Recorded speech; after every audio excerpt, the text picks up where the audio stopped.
Good afternoon and a very warm welcome from us in Dundee, which I believe is officially Scotland's sunniest and warmest city, but also the most fun place to study in Scotland and the second most fun place to study in the UK. I'm Helen, Dr. Helen Gorrell, and today we're here to celebrate the centenary of Joan Eardley's birth at DJ CAD. We are one of top art schools. The Duncan of Jordan Scone College of Art, we have set up a new research group for gender equality in the arts research. So I'll just introduce you now to my co-convener, Shanoa Beattie, who's a final year contemporary art practice student and our student director for equality, diversity, inclusion, and another founding director of Ingia. Hi there, I'm Shanoa. At Ingear, we aim to tackle inequalities in the arts and welcome everyone, no matter where you may find yourself on the gender spectrum, to explore gender theory through arts research and tackle institutional inequalities. We are proud to host the event today on behalf of DJ CAD. This event is part of the official celebration for the hashtag Eardley100, brought to you today through the Scottish Women in the Arts Research Network, otherwise known as SWORN. More information, and at DJ CAD, we are proud to present the first of our legacy public events with a focus on women, non-binary and marginalised artists. Please see the conference programme for our other upcoming events. They are all open to the public and free to attend online. And I think this is one of the brilliant things that's come out of lockdown, is that we've been able to bring together some wonderful speakers who probably wouldn't have been able to attend if the event were in person, together, of course, with you, our audience, who we're really delighted to welcome here from as far afield as Germany, Sweden, the United States, France, India, Switzerland, Australia, South Africa, Hong Kong, and of course from across Scotland and the United Kingdom. So wherever you are, many thanks for being here today, and we hope you'll very much enjoy our event. I'd also like to say a huge thank you to the artist's niece, Anne Morrison-Hudson, who's a brilliant artist in her own right, and we're delighted to see she's with us today in the audience. Anne's kindly given us permission to use not only Joan's images in this public event here today, but also to keep Joan's images in the recorded event on YouTube, which is fantastic. And due to the unprecedented interest in this and other Eardley 100 events, I think this will be a great event to watch back, and also for the people who are unable to be with us today and keen to watch at a later time. So many thanks from DCAD, Anne. Yeah. So today we will present Joan Eardley as she's never been seen before, bringing new and vibrant conversations to a body of work created between 1940 and 1963.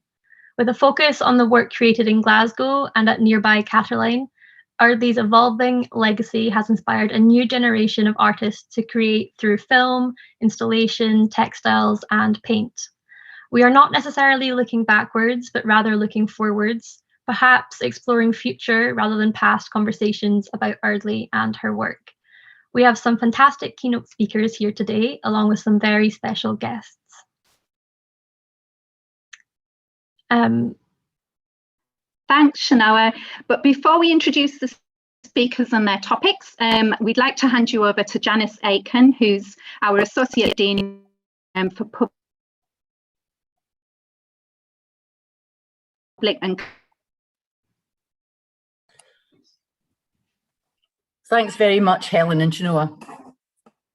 As the lead for public and community engagement in Duncan of Jordanstone, I'm absolutely delighted to welcome you, everybody, to today's event.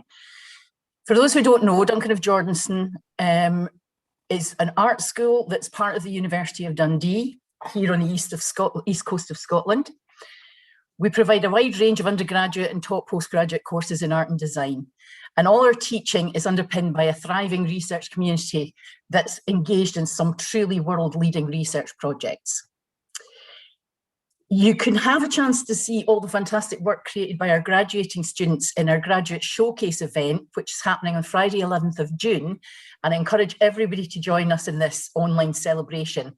We'll post a link to the chat to that later on. So, in today's event, we have some wonderful speakers to introduce to you. Professional curators, writers, artists, all of whom bring a fresh and enlightening insight into the work of Joan Eardley. I'm particularly delighted that we're able to showcase the thoughts, ideas, and art of some of our fantastic students. The In-Gear initiative is one of which we are very proud in Duncan of Jordanston, and the students involved have proven to be professional, engaged, in a way that's preparing them really well for the future careers. As an artist, I've my own personal reasons for admiring the work of Joan Eardley, as well as her fantastic expressive marks, her glorious use of colour, and her ability to capture the atmosphere of a landscape. I also admire the gentle tenacity of her work. As a woman who trained in painting in the early 80s, and who faced sexism and the dismissal of women's abilities to paint almost daily, I'm absolutely in awe of Eardley's ability to navigate an art education several decades before I did.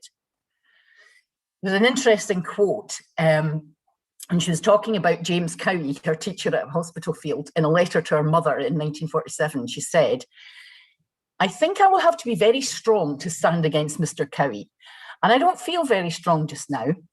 He asked me if I had changed my way of painting since I left the art school. And when I said yes, that I was trying to tighten it up a bit, he said, 'I'm very glad to hear it. This self-expression business is not good at all.'" So I think clearly, despite the pressures to conform to her teacher's will, Eardley went on to forge her own path, creating her own style on her terms. Another aspect of her work that really attracts me is the fact that my own work has always had a thread of social engagement through it. Perhaps that's why I've always been attracted to Eardley's exemplary sketchbook documentation of the everyday lives of people, some made while she was in Florence, but also the incredible paintings and drawings of Glasgow kids. On her socially engaged works, I've got a quote here from a guy called Samuel Riley, who writes for Paul magazine. "Looking Glasgow's poverty square in its face, where in the past so many had contrived to simply look the other way, Eardley sought neither to romanticise nor to sensationalise." So in my opinion, the empathy and generosity with which these works were created is balanced by the fact that Eardley didn't romanticise or overtly comment on the work. She simply recorded what she saw in her own way. So, to the event, I'm going to leave you with another quote from a writer called Lachlan Gowdy. "Joan Eardley is one of the greatest painters in Scottish art history. Very few female Scottish artists have received the attention and recognition that they deserve. In my opinion, however, Joan's name would top any list that sets out to acknowledge the most important female painters ever to have put a brush to canvas in Scotland. No artist has painted Glasgow's inner city the way Eardley did, and very few have matched her visionary approach to painting the coastline of Scotland.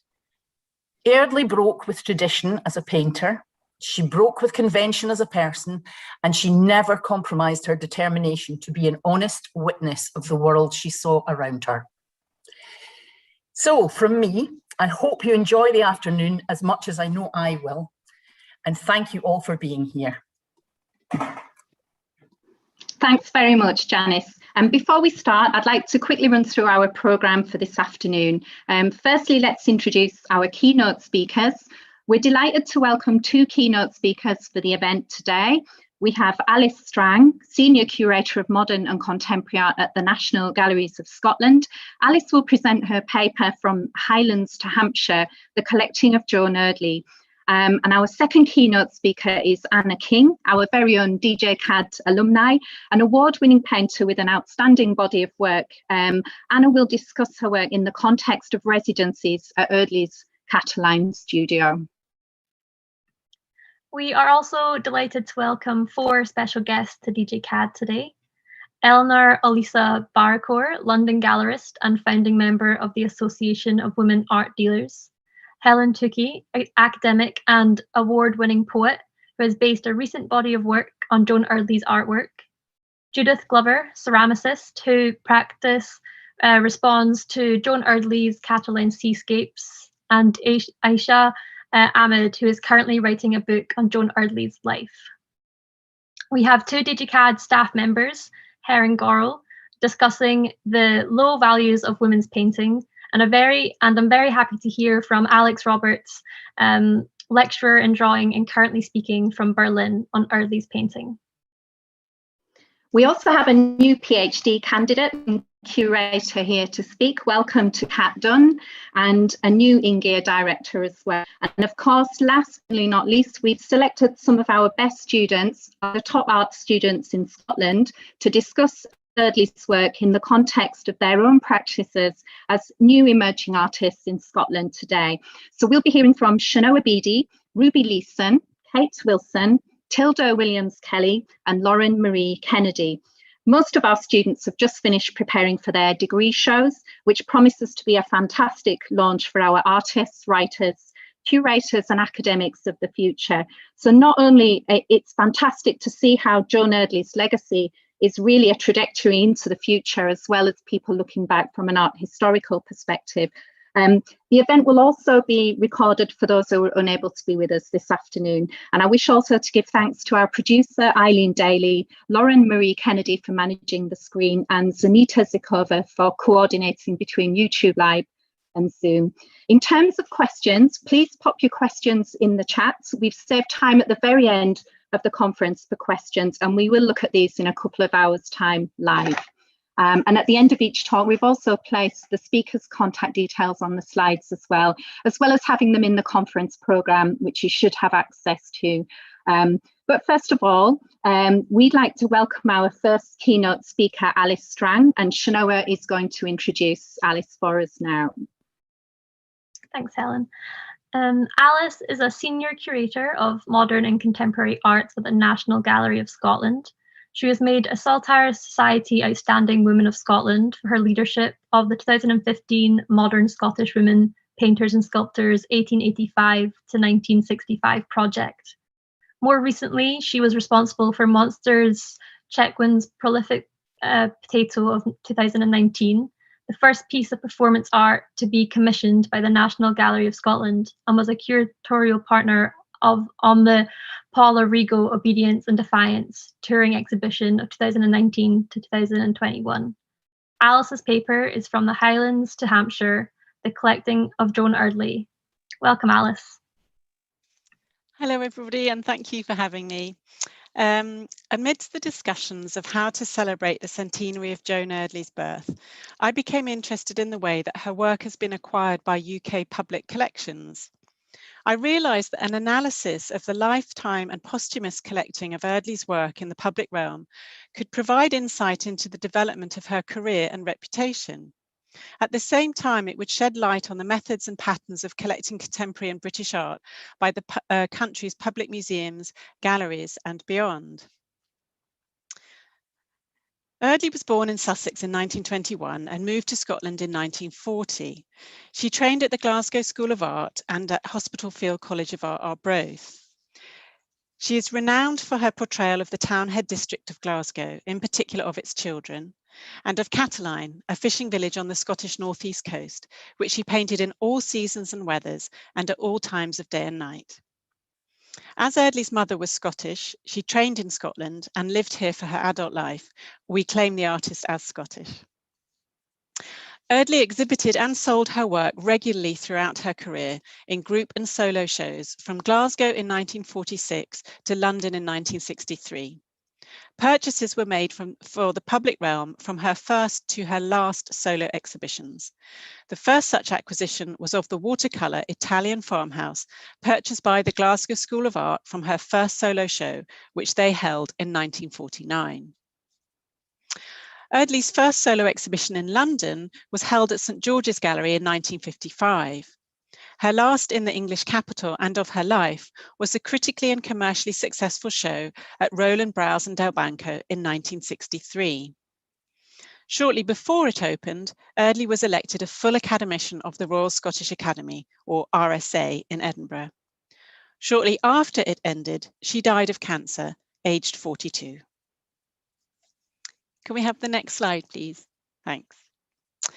This paper is based on research undertaken whilst compiling a curation on the Art UK website, mapping and discussing the works by Eardley in public collections throughout the country. Art UK is the online home for every public art collection in the UK and is an astonishing resource. As not all of Eardley's publicly owned works on paper are on the website yet, my research focuses on her paintings in the public realm. The curation will be published later this month. As you can see in this slide, paintings by Eardley are held in 36 collections, from Inverness Museum and Art Gallery in the Highlands to the National Trust property Mottisfont Abbey in Romsey, Hampshire. They have been acquired over the period from 1952 to 2015. The first was when Eardley's local gallery, Kelvingrove Art Gallery and Museum in Glasgow, purchased Cataline coastguard cottages of 1951, which you can see on the left. The most recent was when Seated Boy of 1955 on the right was accepted under the Cultural Gifts Scheme by Her Majesty's Government and was allocated to the Hunterian Art Gallery, University of Glasgow.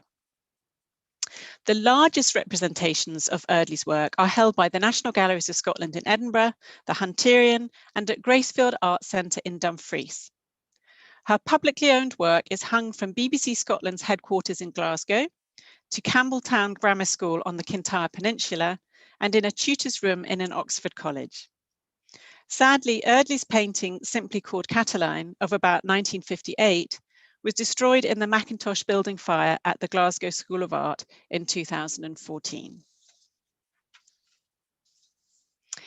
This letter that I'm showing in the slide here is what I've set as my background, and you'll see just the lower half is where she has written her biographical notes and the works which were in public collections at that time. This is when she was preparing her 1961 solo exhibition at the Scottish Gallery in Edinburgh.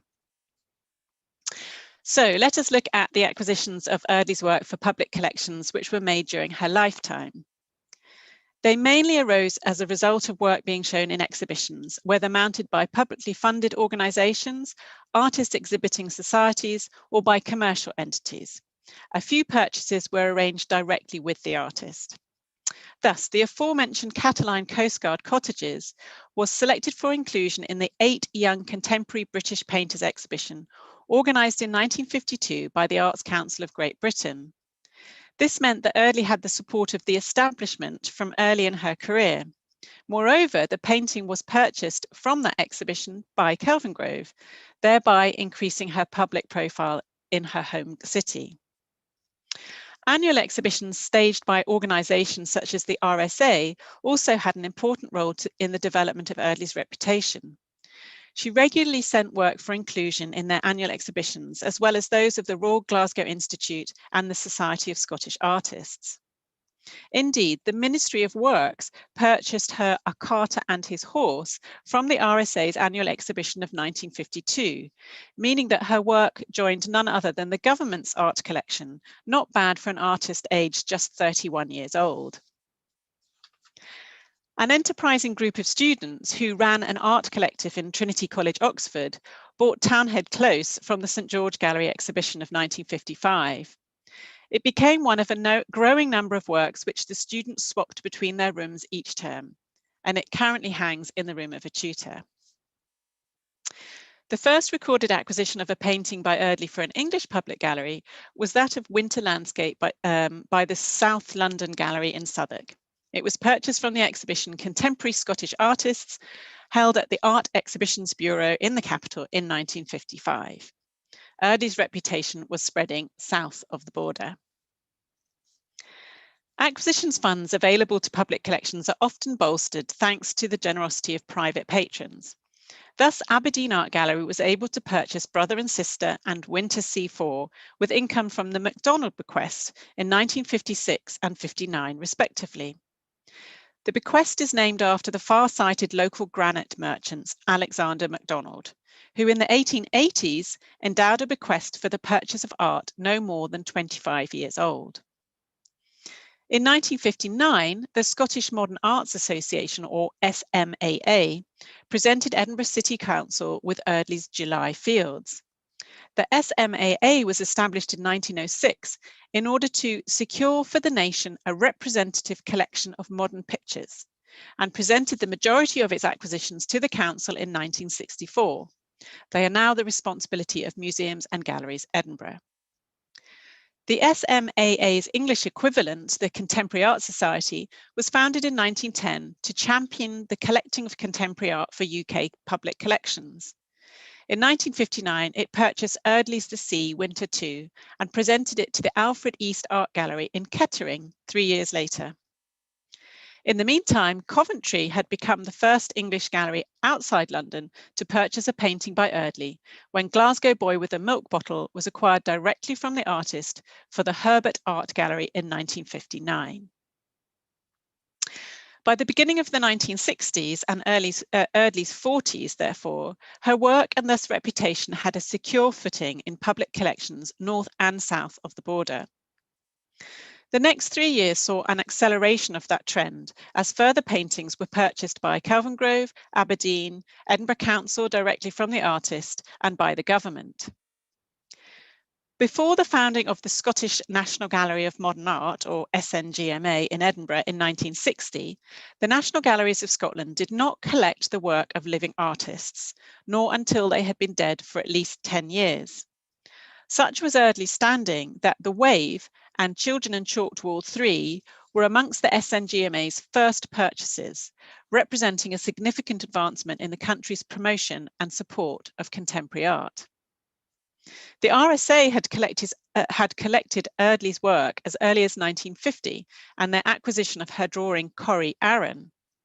She was elected an associate member of the Academy in 1955, and in 1962 it purchased her A Field by the Sea, Summer, directly from the artist.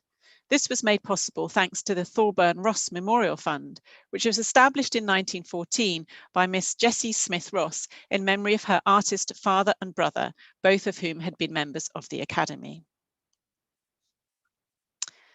Thank you. Eardley's work was also acquired during her lifetime by universities who recognised its value within an educational environment. The University of Edinburgh purchased her January Flow Tide in 1960, and it is at this point that our hosts, the University of Dundee, become part of the story. The local engineer and former student James Lamb gave £1,000 to Queen's College, now the university, in 1960 to start a fine art purchasing fund. A committee was formed accordingly, and Eardley's Snow 2, which you can see on the slide, was their first acquisition, showing her standing within the contemporary art world. It was acquired from her 1961 solo exhibition at the Scottish Gallery in Edinburgh. A further way in which Eardley's paintings have entered public collections is thanks to private donors. The first instance of this was when the Glasgow businessman Gilbert Innes presented Salmon Nets and the Sea to the Hunterian in 1963. However, more than any other single event, Eardley's triumphant solo exhibition at Roland Browse and Del Banco in London in 1963 generated the most sales to UK public collections. Indeed, Philip James, as curatorial advisor to Huddersfield Art Gallery, wrote, "I have today bought a picture for you by Joan Eardley. Although the show is only a week old, practically everything has gone. Purchases made by the Arts Council, Contemporary Art Society, Birmingham, National Gallery of Modern Art Edinburgh, and Kendal Abbot Hall. I have bought number 13 in the catalogue. The price was 175 guineas, and I have got it for 150. And the work he is referring to is Eardley's Children and Chalked Wall number 4. By the time of Eardley's death on the 16th of August 1963, her paintings were held in 16 UK public collections, representing her standing as a leading artist of her generation and securing her legacy within art history. As her mother, Mrs. Irene Eardley, wrote to William Macaulay of the Scottish Gallery, "I know what you thought of Joan and her work, and I have had many wonderful letters from all over the art world, all of them mentioning not only her genius, but her modest, unassuming personality. I cannot believe it yet. She was so young to be taken." Lillian Browse of Roland Browse and Del Banco declared, In spite of Joan Eardley's great achievement, there was every promise of further development. She is the greatest loss that British painting has sustained this century. The momentum caused by the 1963 exhibition, combined with Eardley's death, related memorial exhibitions and the support of her family, led to a significant number of posthumous acquisitions for UK public collections in the 1960s. Eardley died too soon after her election as a full academician of the RSA to fulfil the obligation to present a diploma work to the Academy's collection. This was honoured by her mother with her sister, Mrs. Pat Black, when they presented Summer Seed to the RSA in 1964. Indeed, Mrs. Eardley and Mrs. Black played a significant role in the posthumous representation of Eardley's work in UK public collections, and therefore her reputation. For example, the artist's mother presented Sleeping Nude to the SNGMA in 1964. This had caused a controversy when shown in Edinburgh in 1955 because of its depiction of a male nude by a female artist. Imagine. Following Mrs. Eardley's death, Mrs. Black fulfilled her wish that an important work by Eardley be presented to the family's local gallery, the Lily Art Gallery in Mulgai. Thus, Flood Tide entered their collection in 1982. 5 years later, Mrs. Black presented significant tranches of works on paper to the Lily, as well as to Aberdeen Art Gallery, Kelvin Grove, the Glasgow School of Art, and the SNGMA. The ever-supportive Scottish Arts Committee of the Arts Council of Great Britain organised a Selling Memorial exhibition in 1964, which was shown at Kelvin Grove and the RSA before touring the country. Dumfriesshire Educational Trust was amongst the public collections to purchase a work from it, in their case Little Girl with a Squint, which is now in the care of Gracefield Arts Centre. William Macaulay wrote to Eardley's mother of the Scottish Gallery's memorial exhibition of the same year. "We have never had a festival exhibition that has been so consistently crowded from first thing until closing, and we have never had an exhibition where visitors have come to thank us for having such an exhibition." Eardley had achieved popularity amongst not just collectors, but also amongst the public at large. Public collections, including those in Sheffield and Sunderland, tried and failed to purchase work from the Scottish Gallery during the exhibition, not least because the family did not wish to part with it. However, others, including the Universities of York and Edinburgh, and civic collections in Paisley, Dundee, Coventry, Glasgow, Reading, and Rugby, successfully purchased paintings by Eardley between 1964 and 68. This was in part due to a development in collecting policies at the time within the museum and education worlds to focus on the acquisition of contemporary art and its educational potential.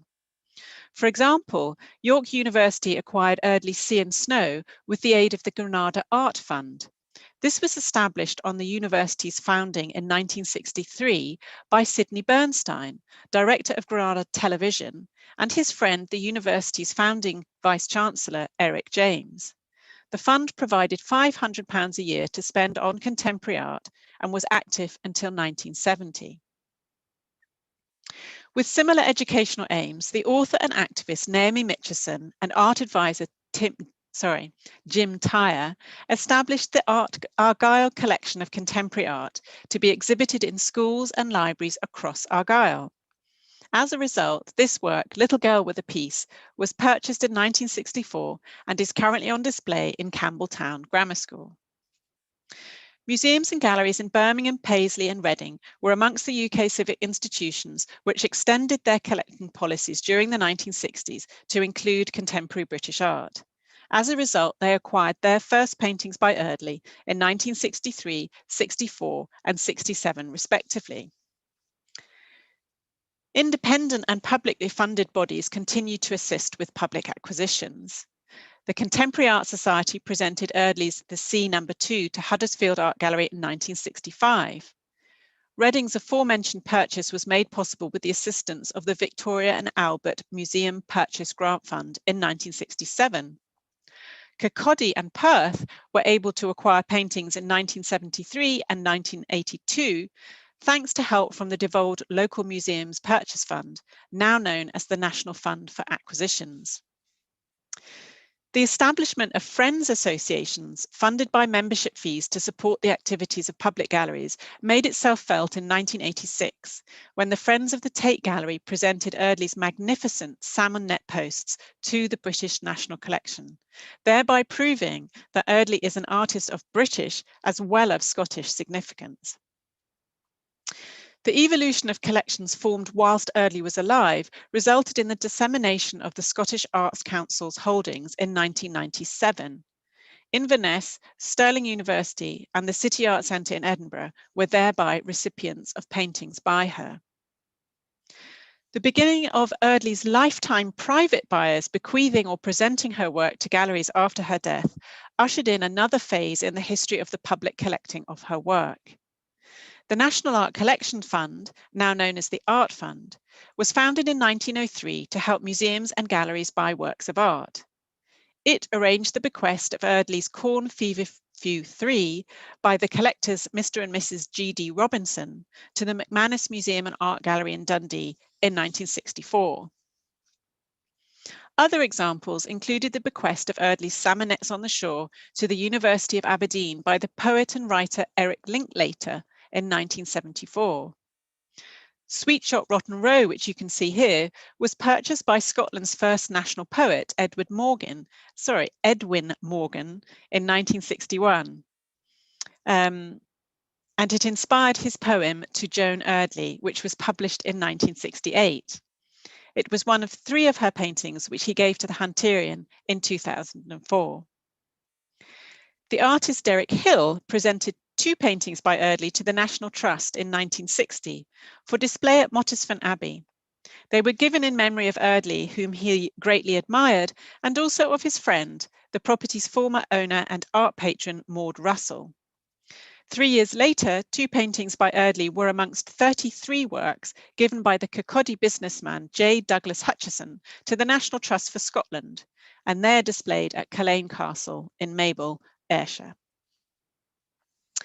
The most significant personal bequest of Eardley's work was that of her friend, the photographer Audrey Walker. Having retired to Dumfries, she bequeathed 8 paintings to Gracefield Art Centre on her death in 1996. They joined 3 others already on long loan from her family. The most recent bequest of Eardley's work was of her Boy's Head, A Glasgow Boy, and Seascape, Foam and Blue Sky, which were bequeathed to the SNGMA by the Edinburgh collectors Henry and Sula Walton in 2012. The golden age of British corporate collecting in the 20th century is also reflected in the acquisition of works by Eardley. In 1968, her Wintersea 3 was the first of 5 of her paintings purchased by the Fleming Collection. This was established by the Robert Fleming & Co. Bank in reference to its founder's Scottish origins and to hang in their London offices. The collection is now owned by the Fleming Wyfold Art Foundation, whose aim is to promote Scottish art beyond Scotland. In addition, Eardley's Study for Glasgow Backstreet Children, which we see here, hangs at BBC Scotland's headquarters in Glasgow, thanks to the generosity of the corporation's 10th Director General, Alistair Milne. As the financial value of Eardley's work has increased, putting it beyond the reach of many public institutions, government support has sustained further acquisitions. Its acceptance in lieu of inheritance tax and tax-related cultural gift schemes have resulted in the acquisition of works by Perth Museum and Art Gallery in 2010 and the Hunterian in 2015. To conclude, Eardley's paintings were acquired for UK public collections throughout her short career and have been so on a regular and sustained basis since her death. This cannot be said of many artists, reflecting the lifetime and posthumous recognition of Eardley's importance within the contemporary art world and therefore in the history of 20th century British art. An analysis of the entry of her paintings into public collections reveals the multiple ways by which an artist's work joins the public realm. During Eardley's lifetime, acquisitions were often prompted by her work being seen in group and solo exhibitions, first in Scotland and then in England. Interest spread from institutions local to Eardley's bases in Glasgow and Cataline, as shown in acquisitions made by Kelvingrove and Aberdeen Art Gallery, to the national institutions of the Scottish National Gallery of Modern Art, and eventually to the Tate. Purchases were made possible by the support of venue-specific patrons, as well as by independent bodies, including the Scottish Modern Arts Association and Contemporary Art Society. Government support has come in the form of acquisitions for its own collection, as well as the subsidising of initiatives such as the National Fund for Acquisitions and tax-related schemes. Moreover, the presence of Eardley's work in public collections benefited from a period not only when many public galleries focused their collecting activities on contemporary art, but also when educational institutions, particularly universities, were active collectors and corporate collections were being formed.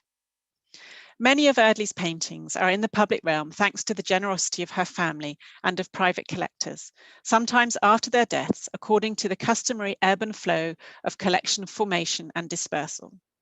These private gifts are often tied to loyalty towards local venues, as is the case with the Lily Art Gallery and Gracefield Arts Centre.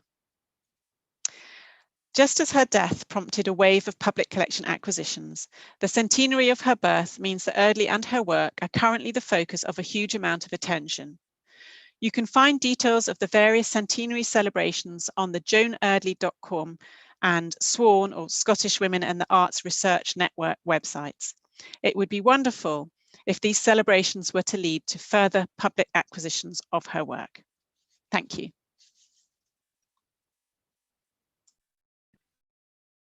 Perfect. Thanks so much for that excellent talk, Alice. As we mentioned earlier, please pop your questions in the chat so you can engage with our speakers during the event, and we'll pick some of the questions out to read at the end of the conference. Our next speaker is our special guest, Aisha Ahmed. Aisha is an author and illustrator. During the 90s, Aisha studied fashion at the University of Derby before moving to London and working at the iconic Sign of the Times and Hyper Hyper. A few years later, she returned to Manchester and began a corporate career in sales. Not wanting to give up on her dream of writing, in 2020, Aisha wrote and published her first book about the visionary artist Madge Gill. Aisha will be giving us an overview of Joan Eardley's life through her writing and illustration, and her forthcoming book, A Wild and Beautiful Life. Welcome to DJ CAD. Thank you. Joan Eardley once said, "I do feel the more you know something, that the more you can get out of it." And this has certainly been the case with me and Joan Eardley. I first discovered her work around 2014 and have been fascinated with her ever since. The more I would look at her work or read about her life, the more I felt inspired to write a simple illustrated book of my own about her. Not only was I captivated by her artwork, but also her life, her struggles, and her subjects, all of which she seemed to face head on. No filter, as we would say these days. I wanted to fill in the gaps between her artworks and her life with my illustrations. We all see the paintings, right? But what we don't generally see are the bits of her life in between, almost like providing jigsaw puzzle pieces that, now put together, provide a full and well-rounded picture. It was important to me that the book be easy to read and accessible to readers of all abilities, or even if a person could not read the text, they would still be able to understand the story just by looking at the pictures. Reading about Joan Eardley's life led me to imagine various scenarios, such as a family deciding to move to Scotland upon the outbreak of World War II, or Joan pushing around her canvases in an old pram. Some were serious subjects, but some were actually funny, such as Joan and Margot Sandman bursting into fits of laughter during a first aid bandaging class. All of these anecdotes led me to imagine the most wonderful scenes, and it's been great fun putting these onto the page. Other of the book illustrations are based on Joan's own works or the wonderful photographs taken of her by Audrey Walker, many of which can currently be seen at an exhibition at Gracefield's Art Centre in Dumfries, which I visited yesterday and can highly recommend. The book is designed to look like an old photograph album, just snapshots of the events that were key to Joan's life, and almost like you had just found an old lost photo album somewhere and you were taking a peek inside. There are other books published about Joan, most of which I have used to research my own book, but I felt that there was a gap and I wanted something that was easy to read in a short period of time, less of a commitment. And so rather than having to read a full textbook, you could get the whole story in about 30 minutes. My aim is to intrigue readers enough to want to find out more and then go to the other books if they wanted to dig deeper into learning about her. Almost like an easy introduction with beautiful illustrations illuminating the way. I wanted to celebrate Joan Eardley and to honour her centenary in a way that was original and to take readers on a journey that is highly visual in of itself. After all, what more fitting way would there be to portray an artist as bold and visionary as Joan Eardley? A Wild and Beautiful Art, The Life of Joan Eardley is my second book and is in the final stages of completion. I intend to write further books about other lesser-known female artists, eventually forming a collectible series. My first book, The Wonderful World of Madge Gill, about the amazing outsider artist, is available to buy now from Waterstones, Amazon, and many other online book retailers, should you like to take a look at that. Back to Joan's words, that the more you get to know something, the more you get out of it. As already mentioned, getting to know Joan more has compelled me to create my own artwork about her and write my own book.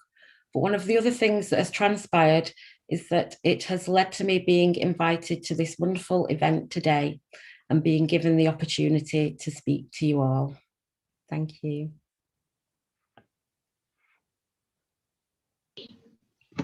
Massive thanks, Aisha. If you've got any comments, please place them in the chat. And Aisha, I've very much enjoyed your first book and I can't wait to read this next book. It promises to be a fantastic piece of work.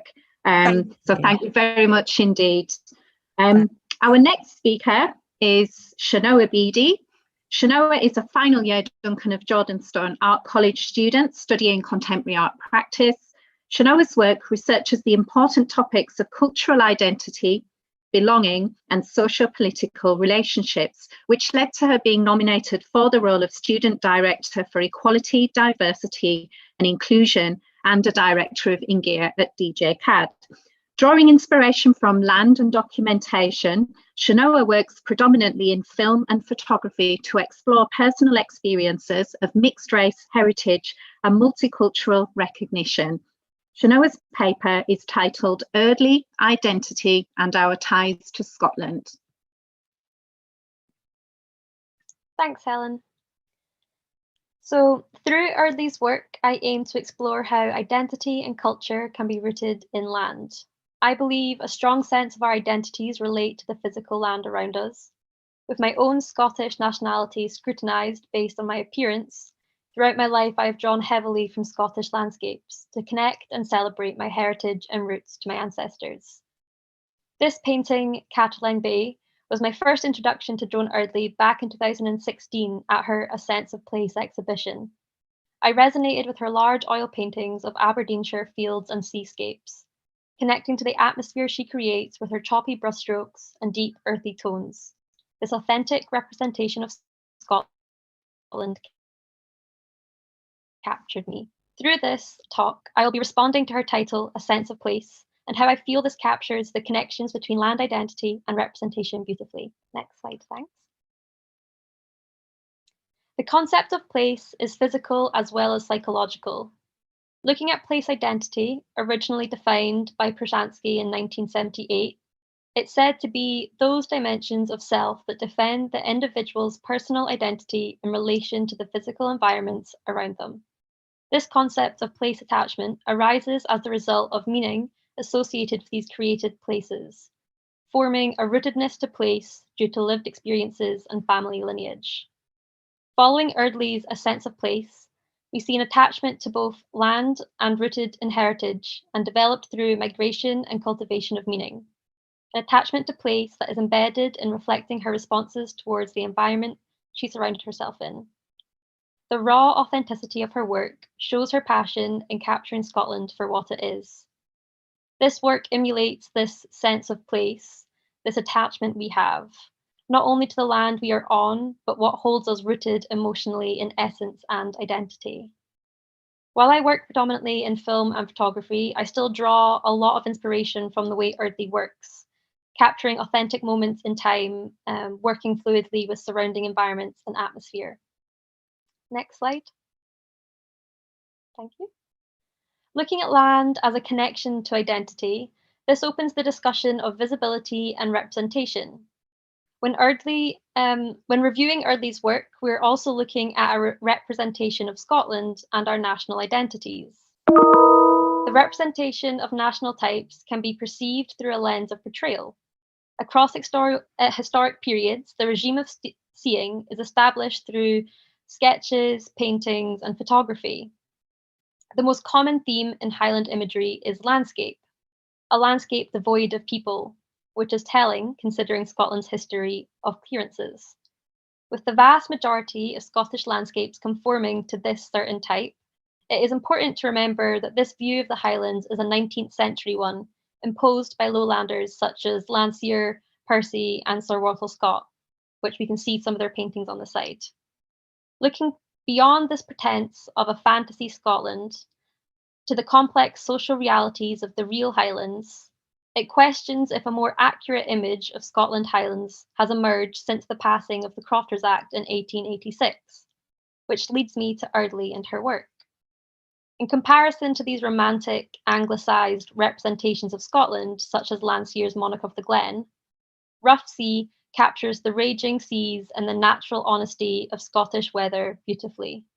Eardley presents a version of Scotland as vibrant and active, with winds and storms captured in the works, calling to the audience who have connections with this land.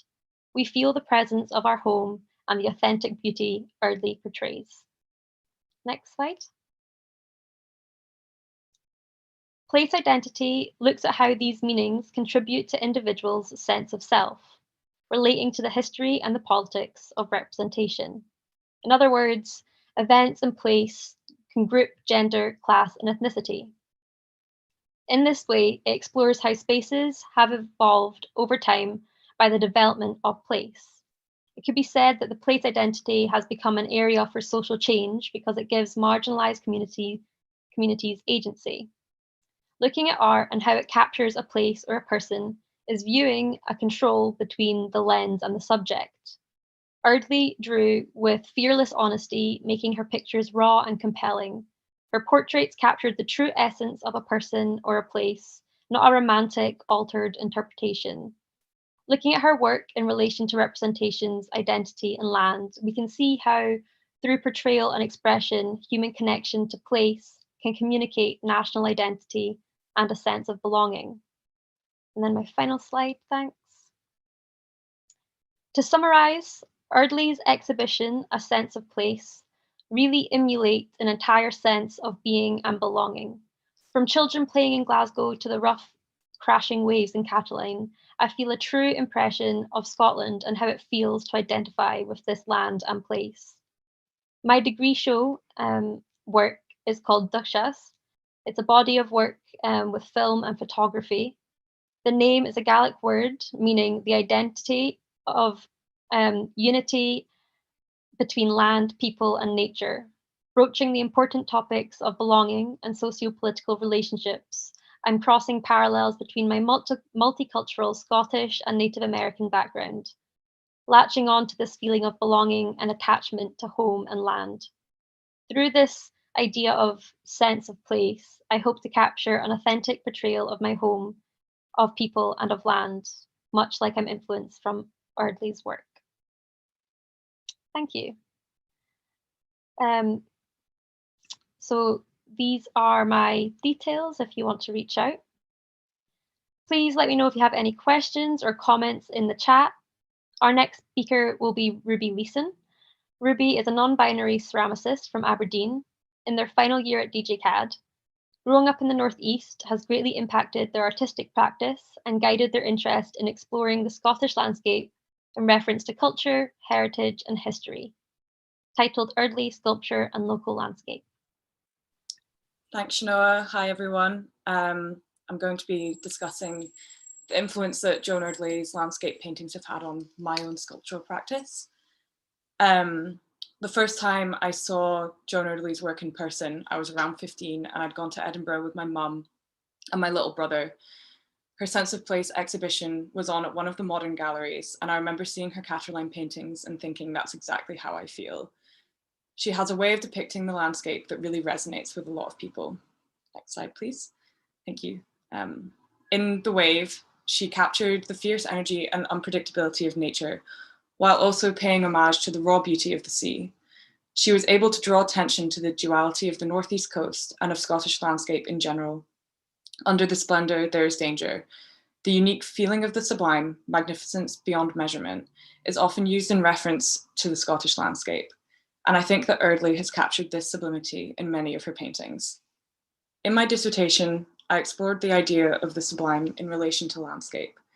I think it is important when considering landscape to recognize the difference between a space and landscape, in that landscape is a space that has been projected upon. So a landscape is built from personal experience, memory, culture, and history. Specifically, I was looking at Scotland's culture of storytelling and folklore in relation to the landscape, how mythologies and tales were inspired by the land, and in turn, how those stories can influence your experience of a place. I used to camp in Gleneye when I was younger, and it felt very special to me because of a story I was told about a colonel who hid in a cave from the English during the Jacobite rebellions. This story, among others, fueled my curiosity about Scottish history and also the landscape. Additionally, though Scotland boasts swaths of wilderness, the landscape has been shaped by humans for our benefit for generations. The environment is directly affected by human intervention, for example, muirburn, the systematic burning of the heather that keeps the heather moors a staple of the mountains, but also allows grouse hunting to be as profitable as possible.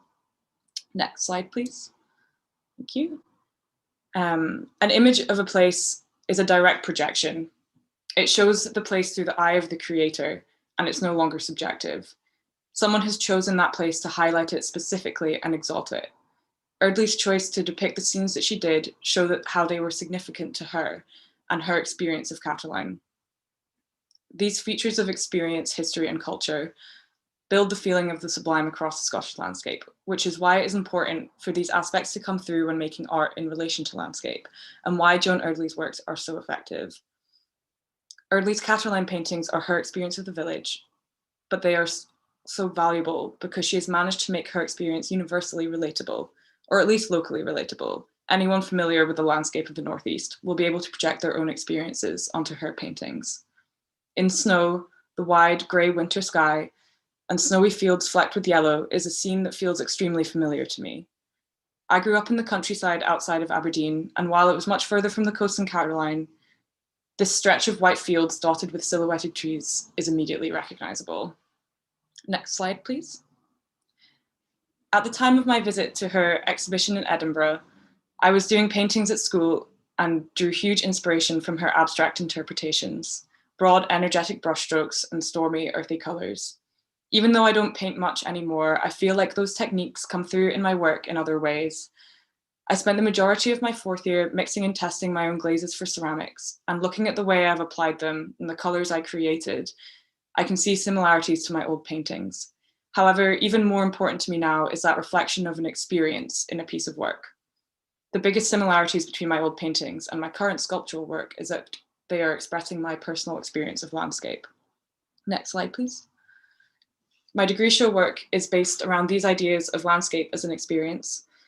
The installation is a reflection of my personal experience of Scottish landscape. And I wanted to create something that others could project their own experiences onto as well. The space is deliberately meant to be ambiguous as to where it is set. For me, it would be the Cairngorms, but someone else has said it reminds them of a house by the beach they used to visit as a child. The installation includes a rope system that, when pulled, found objects tap against the ceramics and make a nostalgic chiming sound. I've also created a soundtrack of field recordings I've gathered across the Northeast, which places the installation in a natural context. Subconsciously, I've carried Eardley's perspectives of landscape with me throughout my life and practice. She taught me a way of seeing, feeling, and experiencing the natural world, which I've cherished and adapted to my own. Those ideas of place and belonging are very important to me. Where Eardley had Cataline, I had the mountains in Deeside. If you'd like to know more, please visit the DJ CAD degree show when it goes live on the 11th of this month. Thank you very much. Thanks, Ruby. That was a really interesting perspective on land and ties, and great to see your work as well. If you've got any questions or comments, please place them in the chats. That's for Ruby or for any of the speakers. Our next speaker is Judith Glover, one of our special guests at DJ CAD today. Judith is a ceramic artist based in North Yorkshire. She's exhibited her hand-built studio potteries at several galleries and was selected for the Craft Potters Association exhibition in York in 2018, and also the Hepworth Wakefield Ceramic Show in 2020. Judith is a product of the adult education heyday of the late 20th century, studying with ceramicist Sue Rogers in Surrey. After her retirement as an academic social scientist in 2010, Judith has devoted her time to ceramics. She's a member of Northern Potters Association and an associate member of Craft Potters Association. Judith's paper today is titled Responding in Clay to Joan Eardley's Seascapes. A big welcome to DJ CAD, Judith. Well, thank you very much, Helen. Good afternoon, everyone. I'm going to start with a question, which is what is meant by one artist responding to the work of another? I don't necessarily have a clear answer, but I'm going to try to unpick that with reference to responding in clay to Joan Eardley's Seascapes. So around 10 years ago, I saw Eardley's seascape work in Glasgow. And I remember feeling particularly drawn, as Ruby has said, to these wild, unsettled, somber, raw, but very dynamic seascapes. First slide, please. Thank you. So we move on a decade from when I first saw that work to last year. I couldn't get into my studio, so I constructed a micro studio in my garden shed. My way through 2020 was to move from that shed into the world of the imagination. And I initially developed work that I saw as landscapes, hence this photograph here. Probably, I think, that piece came from my memories of the Howardian Hills to the north of York, which is the area known as Rydale, but also the area to the east, which is the Yorkshire Wolds, as a sort of gentle hills as they approach the coast. Now, I developed a technique that involved the incorporation into my base clay of differently textured clays in earth tones of charcoal, greys, white, a bit of spice occasionally. Sometimes there is blue, of which more later. I call this my strata work. This is a hand building technique using flattened coils, or coils are just sausages of clay. The piece being built up very slowly over weeks, sometimes only adding one coil every few days.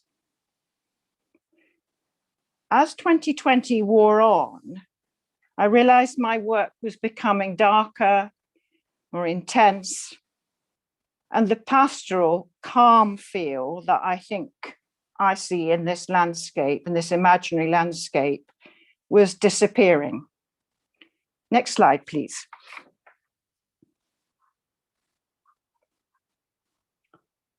So the way that the brain and memory work is largely, to me anyway, a mystery.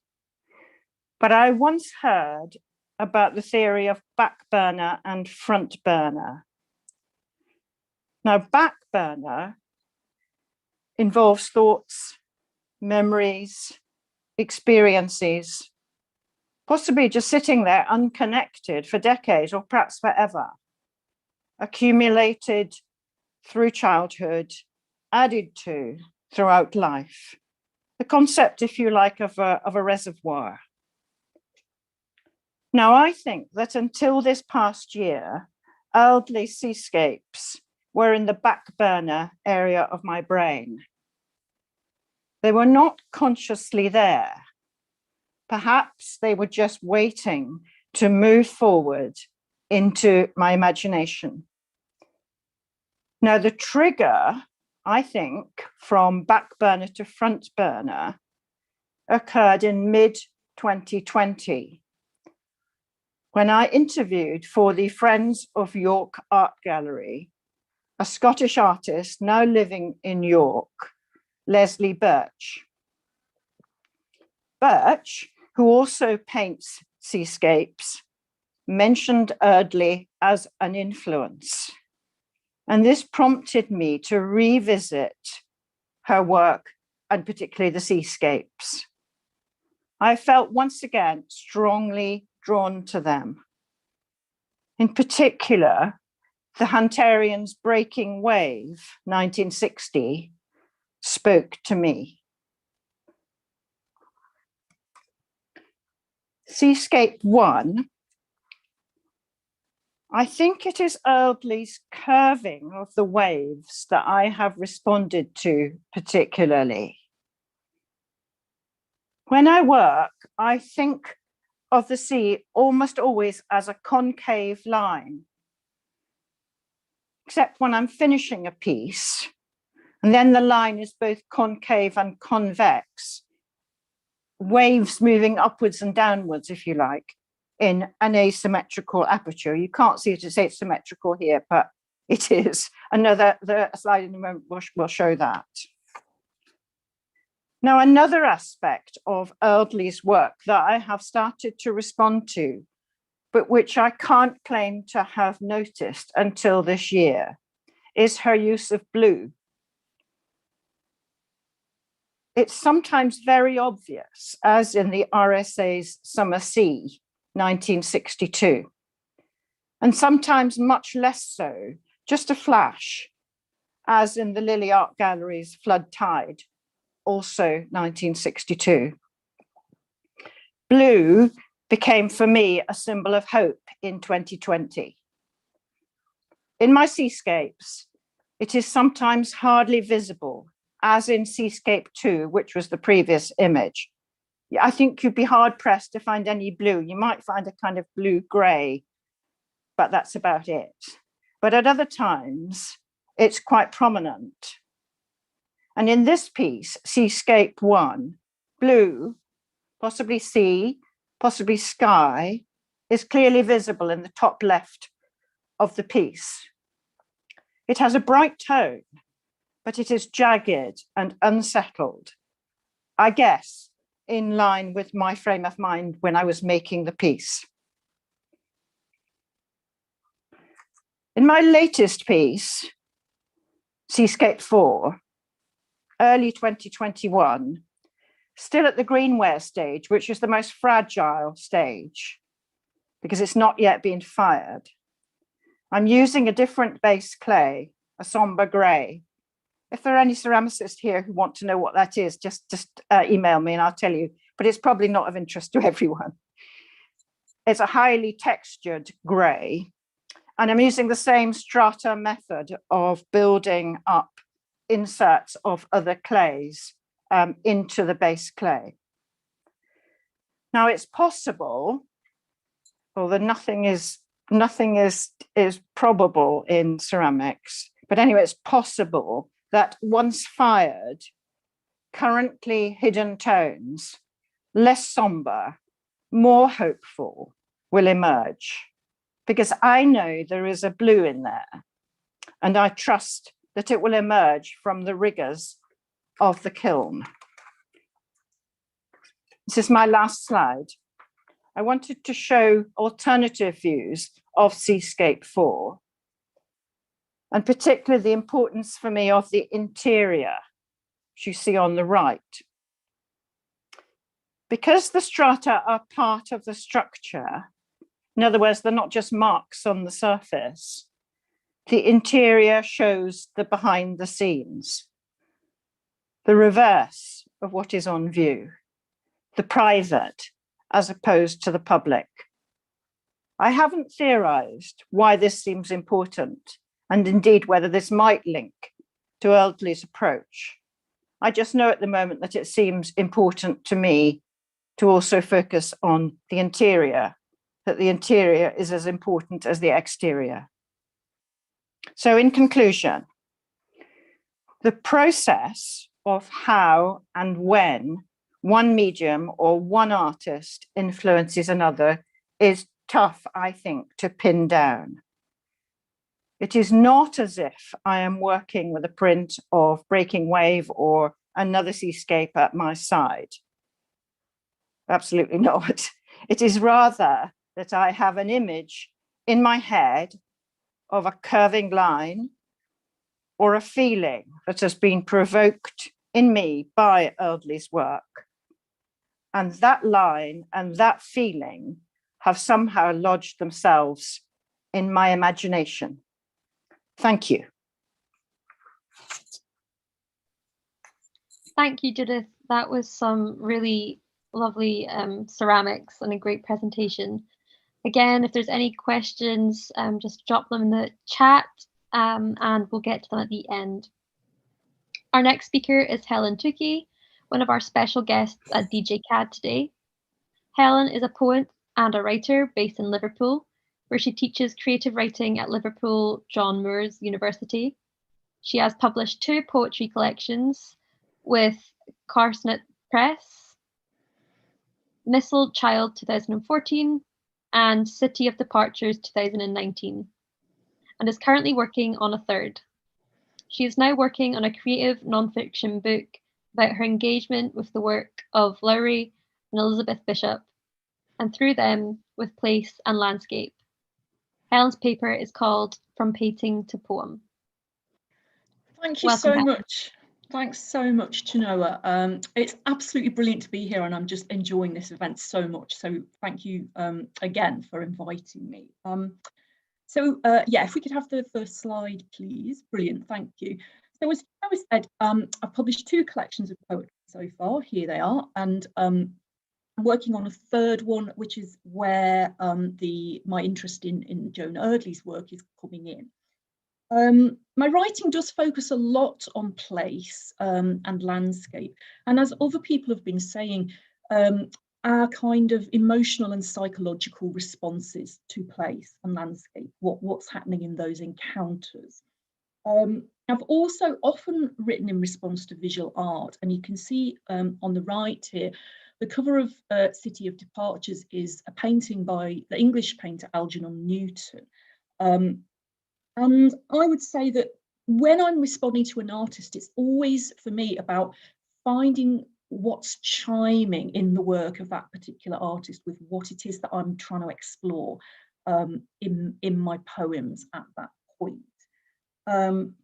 So I'm kind of ashamed to say that I only encountered the work of Joan Eardley in 2019. I had not heard of her before that. And it was on a visit to the art gallery in Birmingham where I encountered this painting, Winter Sun #1. And it just kind of jumped off the wall at me. I was fascinated by the sense of energy, the sense of movement in this painting, and the texture, and the use of colour. And look at that blue there, as Judith was just talking about. So I got out my notebook and I sat on the floor in the gallery and I started writing. And this is what I do. This is kind of part of my practice. I always carry a notebook and I always try to respond as kind of directly as possible. The text at the top on the left is what I wrote when I was actually sitting on the floor in the gallery. And then further down and on the next page is more is sort of reflecting on that experience further when I'd gone away and I'd done a little bit of research about Joan Eardley. But so that you don't have to read my writing, I've typed it all out here. So I'm not going to read all of this. I just want to highlight a few aspects really. So the text at the top, as I said, this is what I wrote when I was kind of looking at the painting. And you can see it's very fragmentary phrases: clothes on a line, fragments of rag, crazy day, everything flying. And as I'll show you in a minute, that fragmentation actually stayed in the poem, in the final poem, because I wanted to use it to capture the sense of energy and movement.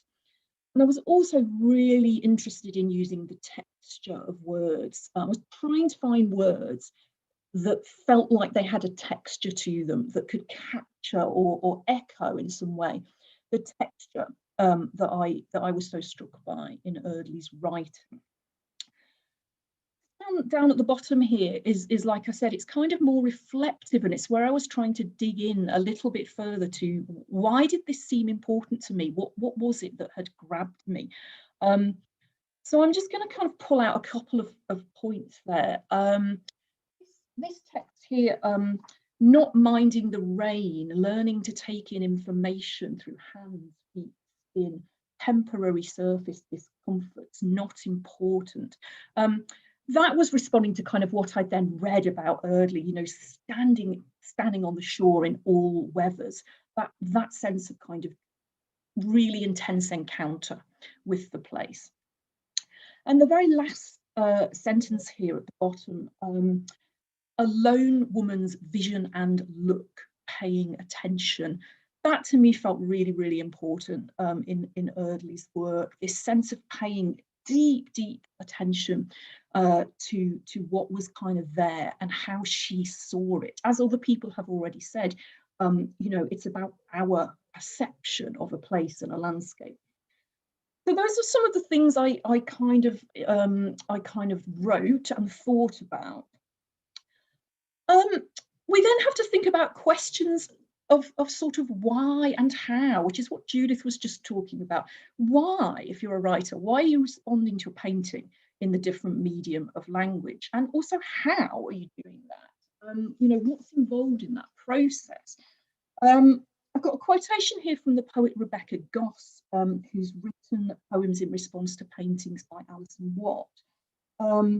And she questioned herself, what could I add to Watt's work? Would I just be meddling with something that was already exceptionally good? So that question of why are you doing it? What are you bringing? You know, it's got to be something different. And Rebecca said, I have never attempted to write about the paintings. I have never set out to describe them. My poems are about how the paintings make me feel.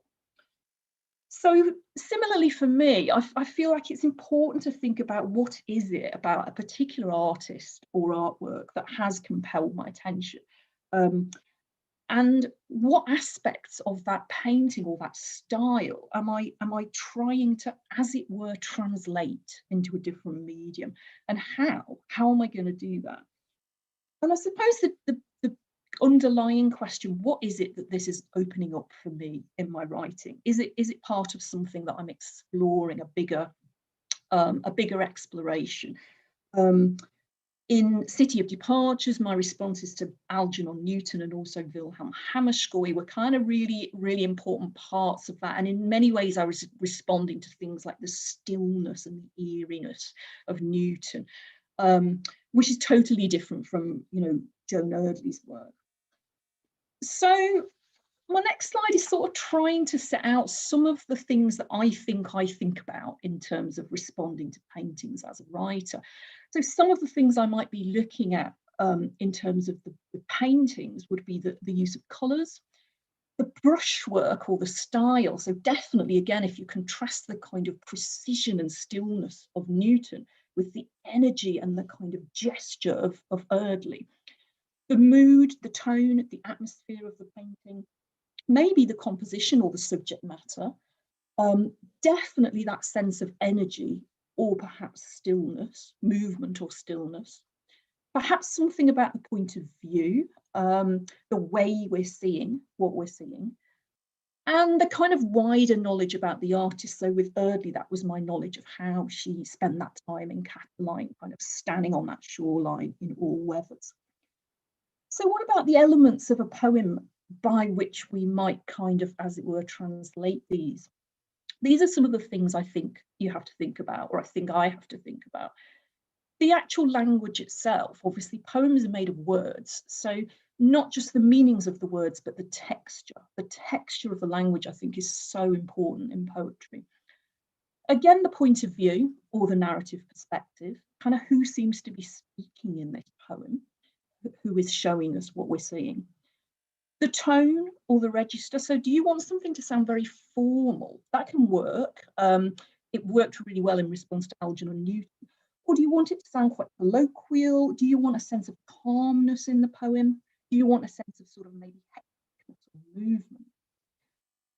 Are you going to use complete sentences, complete syntax? Or are you going to bust it up and use kind of sentence fragments? Because those are going to create a totally different impression. Sometimes I write poems using, nice, neat, complete sentences. Other times, absolutely not. Similarly, are you going to use punctuation? Are you going to use capital letters, or are you going to knock those out because their presence or absence really affects how the poem comes across? And finally, how does the poem sit on the page? How does it relate to the white space around it? And how does it relate to white space inside it? Poems are kind of visual as well as being kind of sound things. So how are you using all of those aspects to try to convey what it is that you wanted to respond to from the painting, I guess? So on this slide, I've got the poem that I wrote most directly in response to this Eardley painting. I've since gone on to write other poems that have kind of responded to Eardley's work less directly. They're sort of, the way I'm kind of thinking and responding to Eardley is sort of feeding into the work more generally.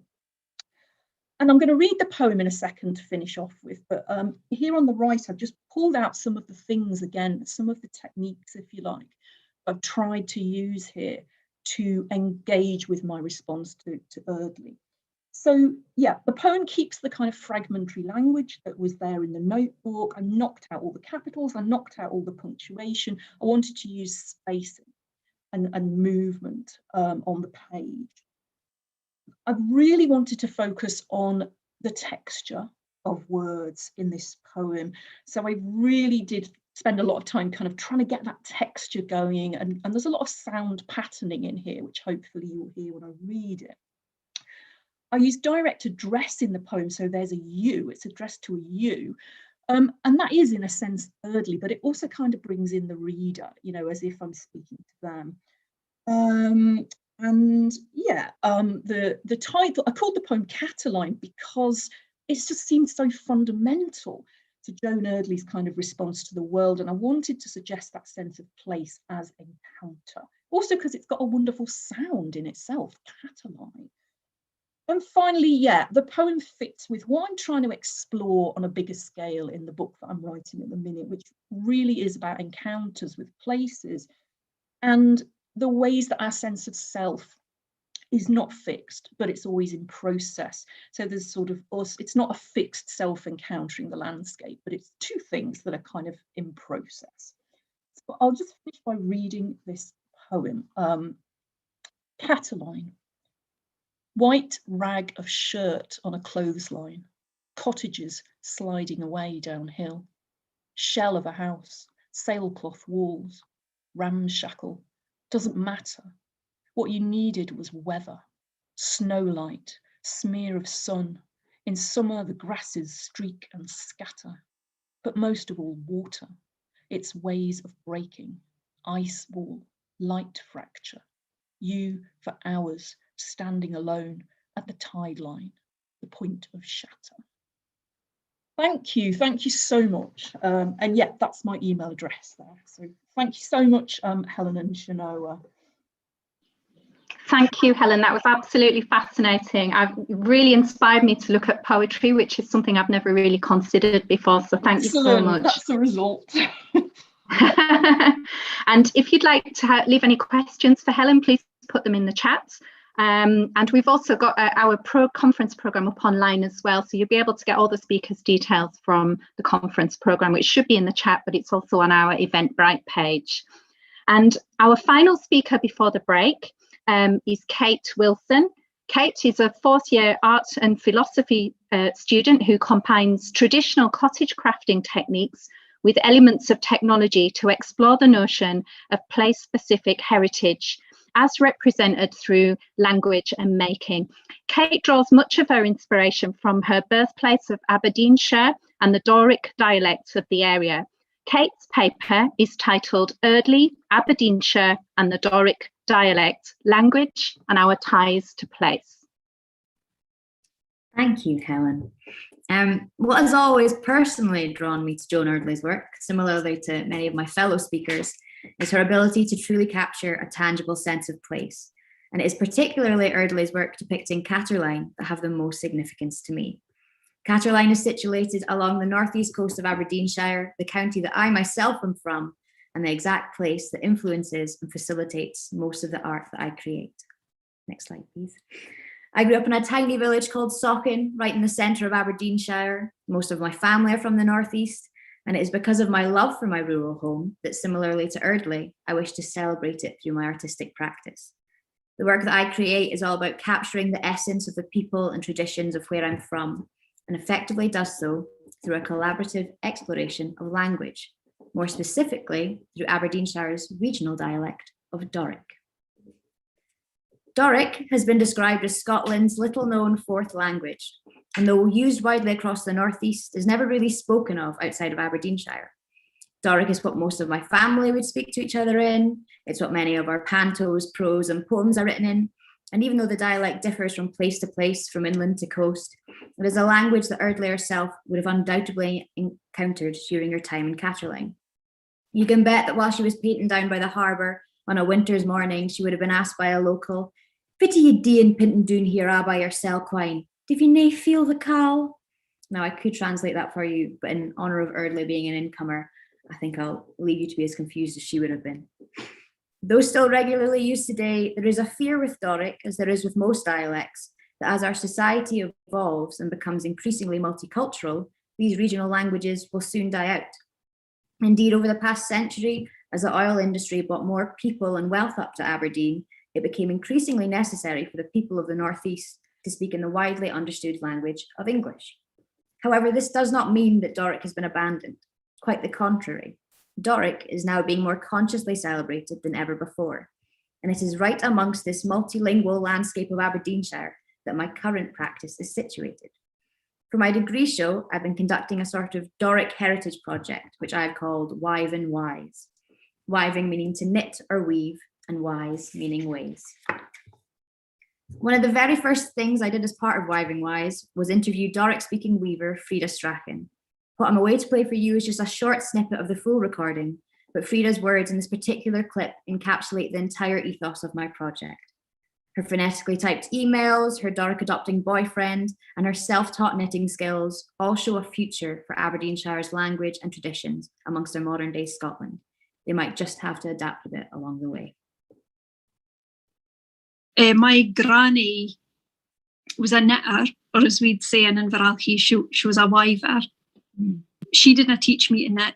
My mum never taught me to knit. It hasn't been handed down ony crafty stuff at all in my family.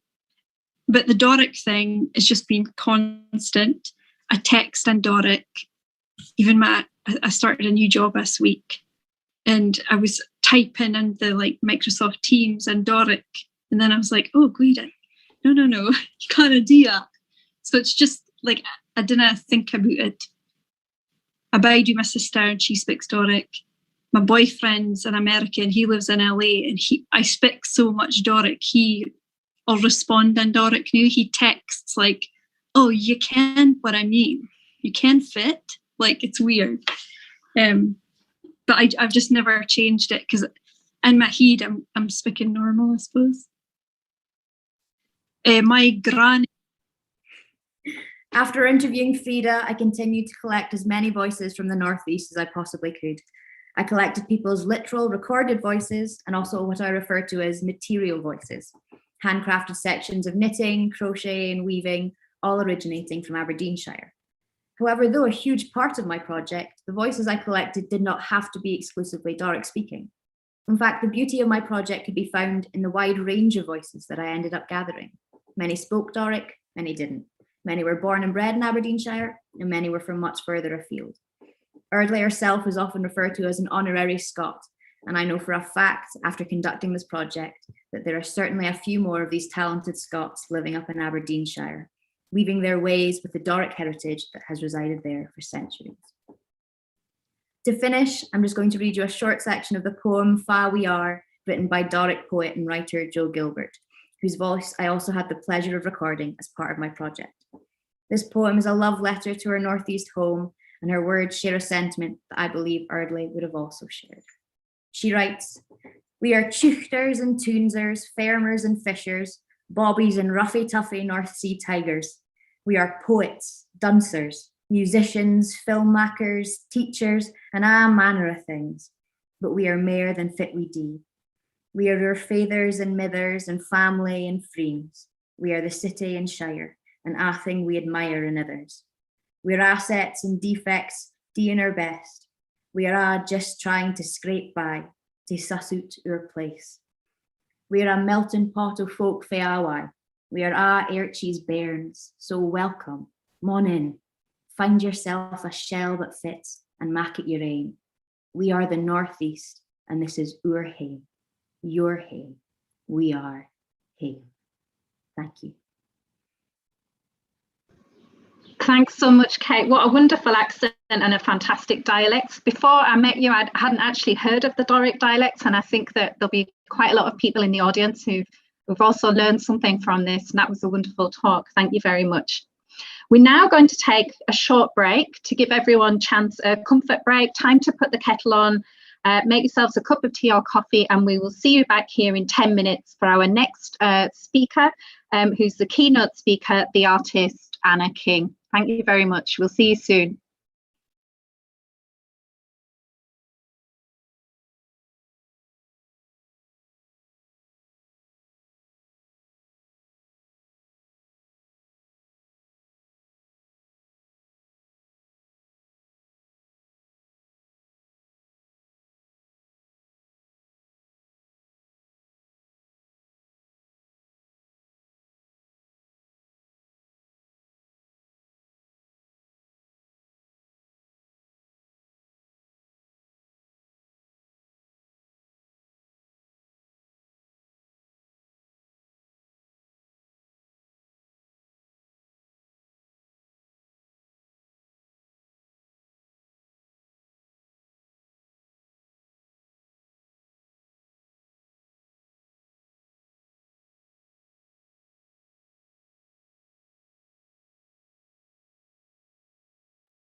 Hello again, and a very warm welcome back to Joan Eardley, New Perspectives here at DJCAD, the University of Dundee. Just as a reminder, we have 2 more free online events listed for later in the year.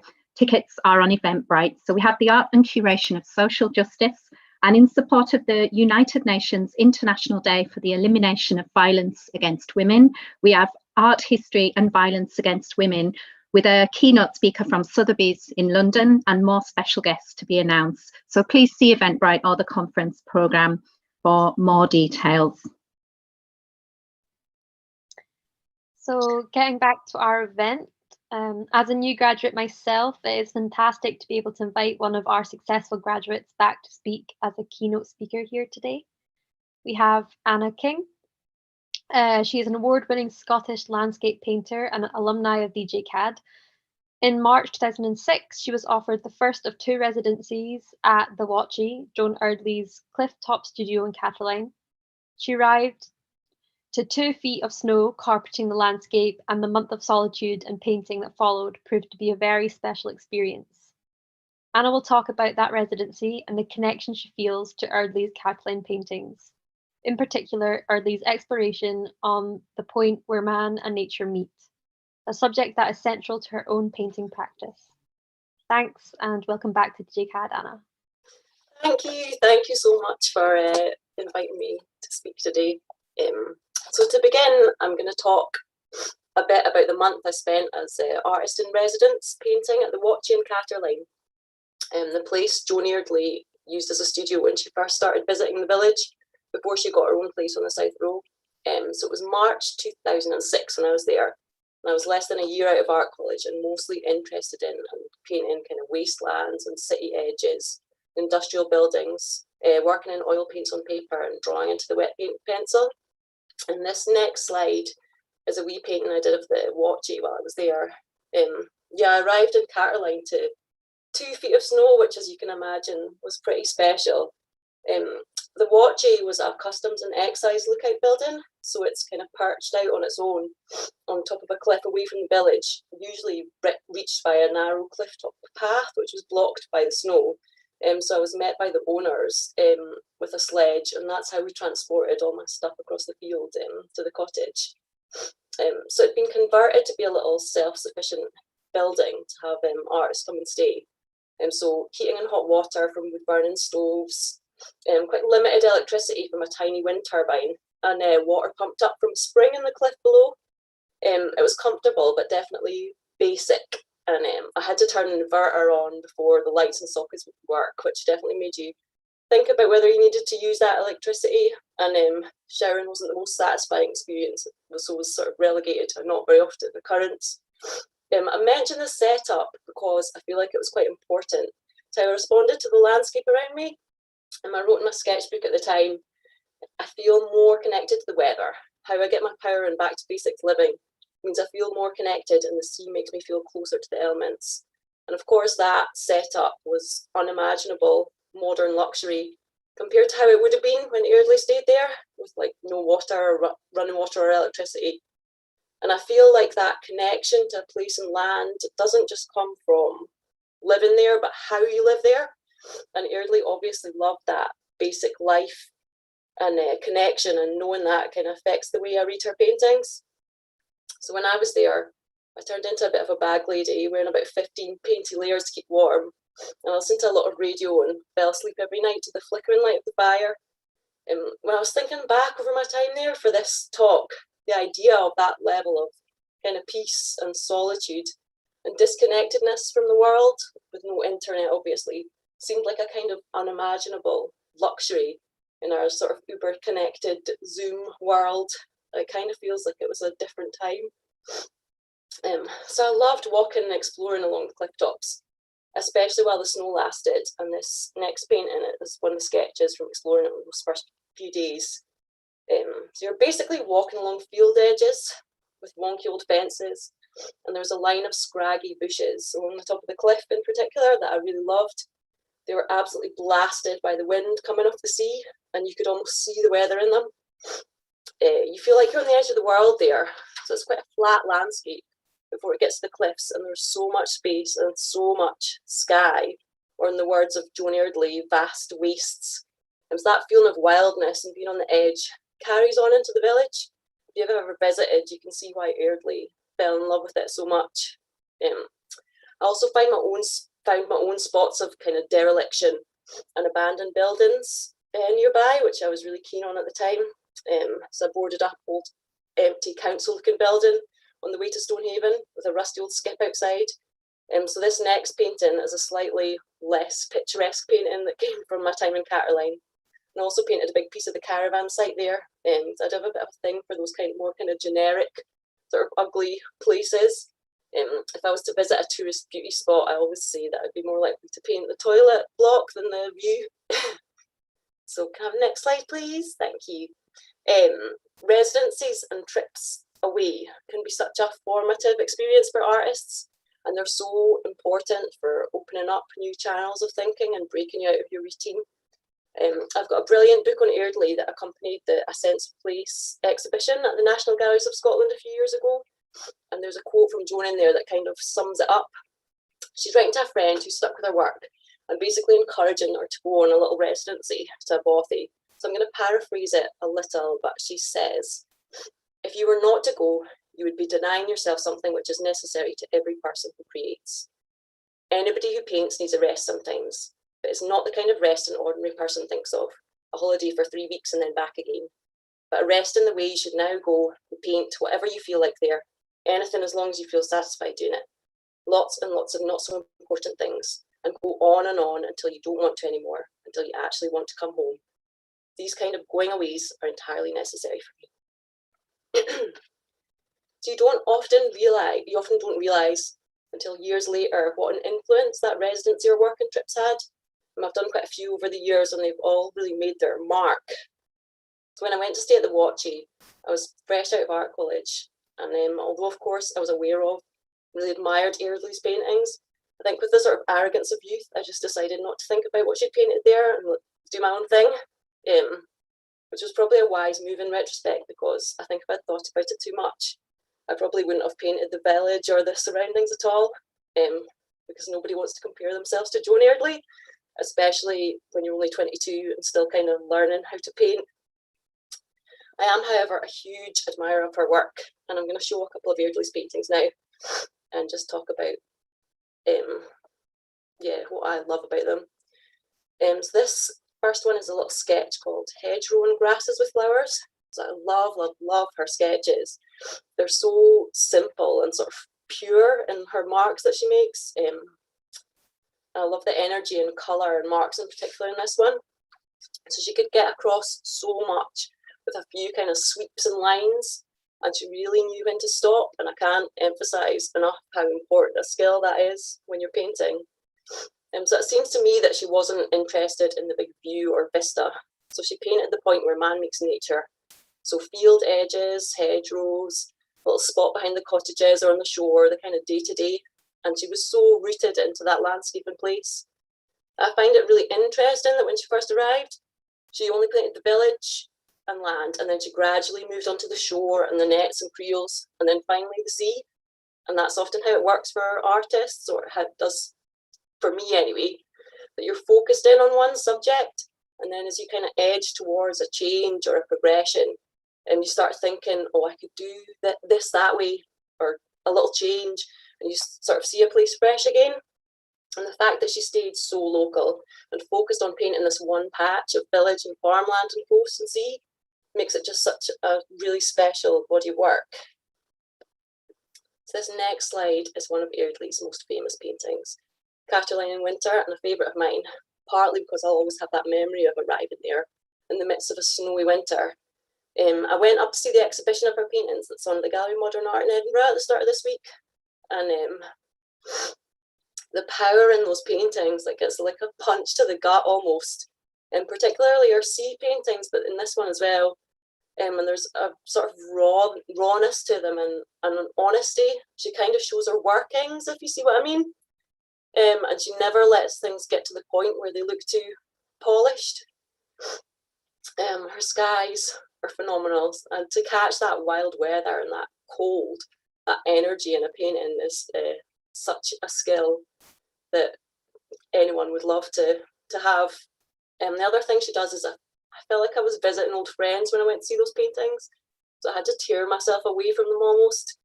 You know, she obviously poured herself into them, and I think that's why they have so much power and just such like resonate with people so much.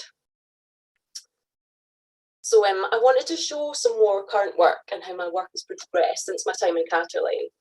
So I talked about Eardley painting the point where man and nature meet, and I feel like that pretty much sums up what I've been interested in for my whole career as an artist.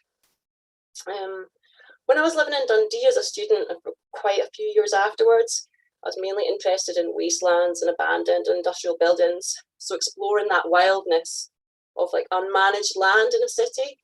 So I love how quickly nature kind of reclaims and grass grows up through the concrete and paint peels. I've lived in the borders, rural Scotland for quite a long time now. And inevitably my focus has shifted to a more sort of rural landscape, such as in this next painting. So I still like painting rusty old buildings, but they're more likely to be farm sheds these days. Like this just sort of hanging in their hay shed. I've always really liked finding and documenting sort of unremarkable and unloved patches of land on the edges and the outskirts. So the sort of places that you might pass by every day without really kind of looking at or noticing. Like this next piece, which is a recent painting of some lorry containers in someone's scrapyard on the outskirts of my village. So you kind of find these kind of places everywhere, and I quite like the fact that they're so kind of ubiquitous and generic almost. So it could be anywhere. Also made quite a lot of paintings about quarries, like the piece in this next slide. So they would be another prime example of that clash between industry and nature I'm so interested in. So if you think about land management and the marks we sort of leave on our landscape, a quarry is literally carving into and kind of scarring the ground. And I really like the ones that have fallen into disuse and are starting to get overgrown. I talked earlier about how focus sort of gradually shifts and you zone in on different things. So my current obsession is forestry clear fell sites. So this next slide is one of the first paintings I did on the subject. I just happened to fell a big area of a spruce plantation near my studio at the time. And when they fell in an area like that, they leave strips of the native hardwoods that have been grown along the edge. And you're left with these fringes of really sort of spindly trees. So I love the shapes of them and the way they're kind of tumbling over almost. And these sites are really interesting places to visit, not the sort of place you'd go for a walk, because it's just a scene of total devastation with craters of water and tree stumps and brash everywhere. So you never see any other people there, but I always see wildlife, sort of deer and hare and birds. It's amazing and quite heartening to see how quickly the plant life moves in and things start to grow and regenerate. And so this next painting is a more recent piece on the same subject, which is another snowy one. I think most people who paint the landscape probably really love it when it snows. It kind of just changes everything. Sort of hidden things suddenly stand out against the white, and it's just sort of irresistible to paint. I wanted to talk a bit about technique at this point. So I work on oil paints on paper pasted onto the board. And the main reason for working on paper is that drawing is a really sort of integral part of my practice. So a lot of the lines and marks you can see on this painting are made by me drawing into the wet paint with a really soft 8B pencil, especially all the tree branches. And so I love the smooth surface of the paper for drawing, and also the way paint kind of sinks in a little bit. I'm getting really into drawing and paint in the tangle of tree branches at the moment. I'll do a first layer with paint and then some drawing.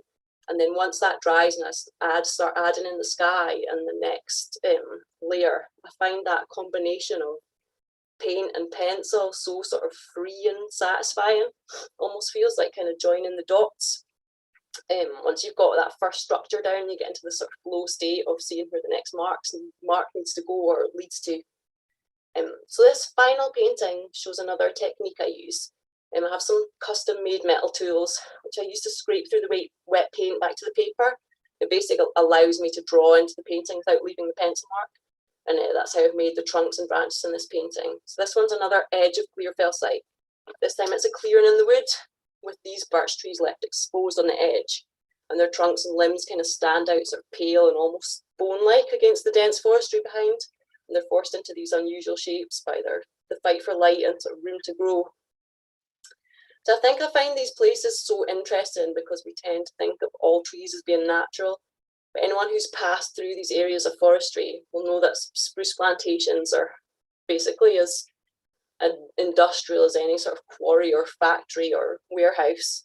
And it's that contrast and push and pull that keeps me coming back to them and keeps me interested in painting the landscape in general. So thank you very much. And yeah, please fire any questions you have into the comments. Thank you. Thanks so much, Hannah. That was absolutely fascinating to see both your reactions to Joan Eardley's work and how it's impacted on your own really, really fascinating practice. As Anna said, if you've got any questions or comments, please pop them in the chat and we'll be picking some of the questions to read out at the end. Thanks, Anna, very much for coming back to DJ CAD for us. And now we've got pleasure in introducing our second speaker of this session, who's my colleague, Alex Roberts. Alex is a lecturer in drawing at DJ CAD, currently broadcasting from Berlin, I believe. Alex is an artist and lecturer who curates art exhibitions and platforms of exchange. Her research interest in exploring the spectacle and non-reveal of identity resonates in her role as lecturer in drawing at DJ CAD. Alex exhibits internationally and has been lucky to receive frequent awards. Alex's paper is titled New Perspectives on Eardley's Paintings. Hi, Alex. Hi there. Thank you very much, basically fellow participants, for the visually rich and inspiring presentation so far, and for what's going to be aired after me as well. And also, Helen, thank you very much for the welcoming introduction. This is just a taster, a very brief presentation I'm going to share with some insights into my discoveries surrounding Joan Eardley and why I was pulled to investigate her. Next slide, please. As a new lecturer at DJ CAD this year, learning about new or former localized artists always offer new insights and create fresh perspectives, whether that be for my own studio or for the context of my new working home. So I was hooked when Helen asked. But Eardley's work, when I initially looked at it, it appeared a broad range, but centered keenly around observations. And her energetic fervor to be guided by the rhythms and process of painting itself is what got me excited. When I say observations, I mean observations and reflections in the widest of forms, from the sensory or the periphery of our vision. Next slide, please. So what had I discovered? Unearthing her work, a number of thoughts surfaced. From a female painter being drawn to certain subjects, the relatable or the speculative private links and starting points that drive her inquiries, for example, say this little boy here in the red jumper, to painterly attributes. But equally, I had a recollection of former socially committed artists who equally candidly observed. Next slide, please. With Eardley's empathetic depiction of children, I was reminded of Katja Kollwitz's prolific drawn documentation of life she witnessed during the 1920s, 30s and beyond in Berlin, where her antennae gave us the subjects of mother and child, children, and the social reality of the time. Here with this piece, a lithograph, Brot, which means bread in German. Or in the next slide, please. On the left, we have Bedländer, which means beggars, or on the right, Gefallen, which means favor. In other words, observing, drawing, marking her time. To other artists, next slide, please. Inner city perceptions of our daily overlooked every day, with the war and post-war works of Lowry came into mind. Next slide, please. And here, Lowry naively captured simply what he saw. Next slide. Thank you. So I also recollected the immediate and the minimalistic mark making and the color palette and the capturing of body language of Lautrec.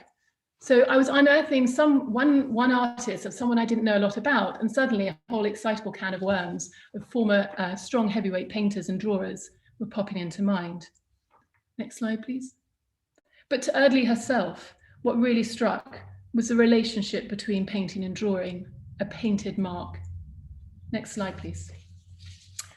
In my own work, I play with paint and translucence, and addressing painting's surface and layers of spatial depth via the play of colour and the immediacy of marks.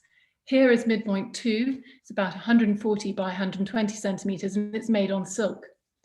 And I look to play with many dualities in my work. Next slide, please. For example, the testing of the sliding scales of figuration and abstraction, and probing the instability of perceived identity, changes and encounters, the palpability of subjects that often choose me, and the palpability of paint.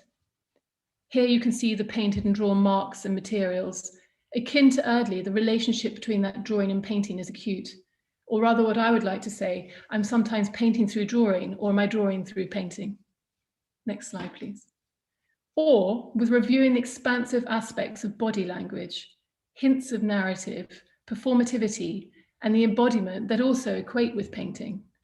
On the left, you have a piece of mine here from a series called Nach London, which is German just for saying going towards London. And it's made out of pigment and oil, and again on silk. And then you have on the right, one of Eardley's earlier works, very visceral and direct with the body language of the child there by the window. Next slide, please.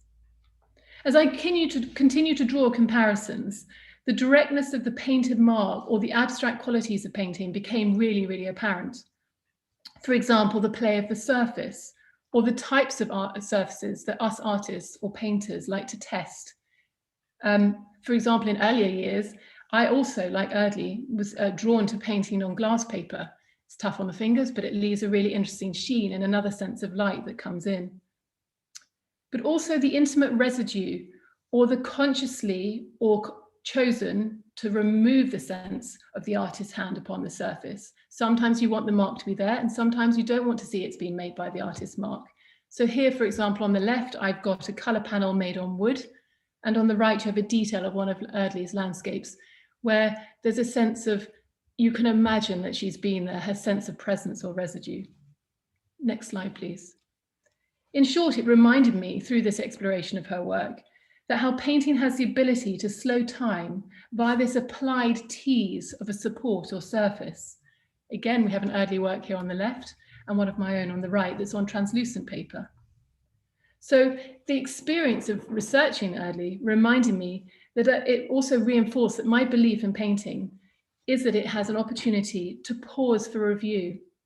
It invites dialogue, and it commands a provocative, sincere, critical and sentimental standing, as Eardley demonstrated and discovered by her own energetic commitment of the candid perception, supported by her self-imposed focus locations, whether that be Glasgow or Cataline, similar to other formal female painters who'd also moved studios and homes to gain a sense of focus.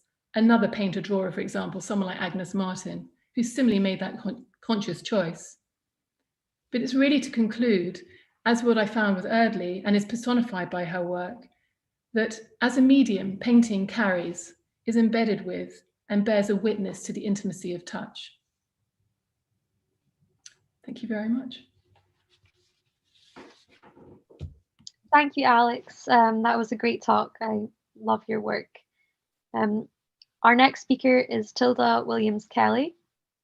Tilda is a contemporary oil painter whose figurative and portrait practice strives to honour the tradition of oils within a modern framework. She aims to keep her practice flexible and evolving. Recurrent themes in her work are attention to colour, environment, and human connection. The title of Tilda's talk is Up Close and Personal with Eardley's Painting in the Archive. Hi everyone, it's a pleasure to be here.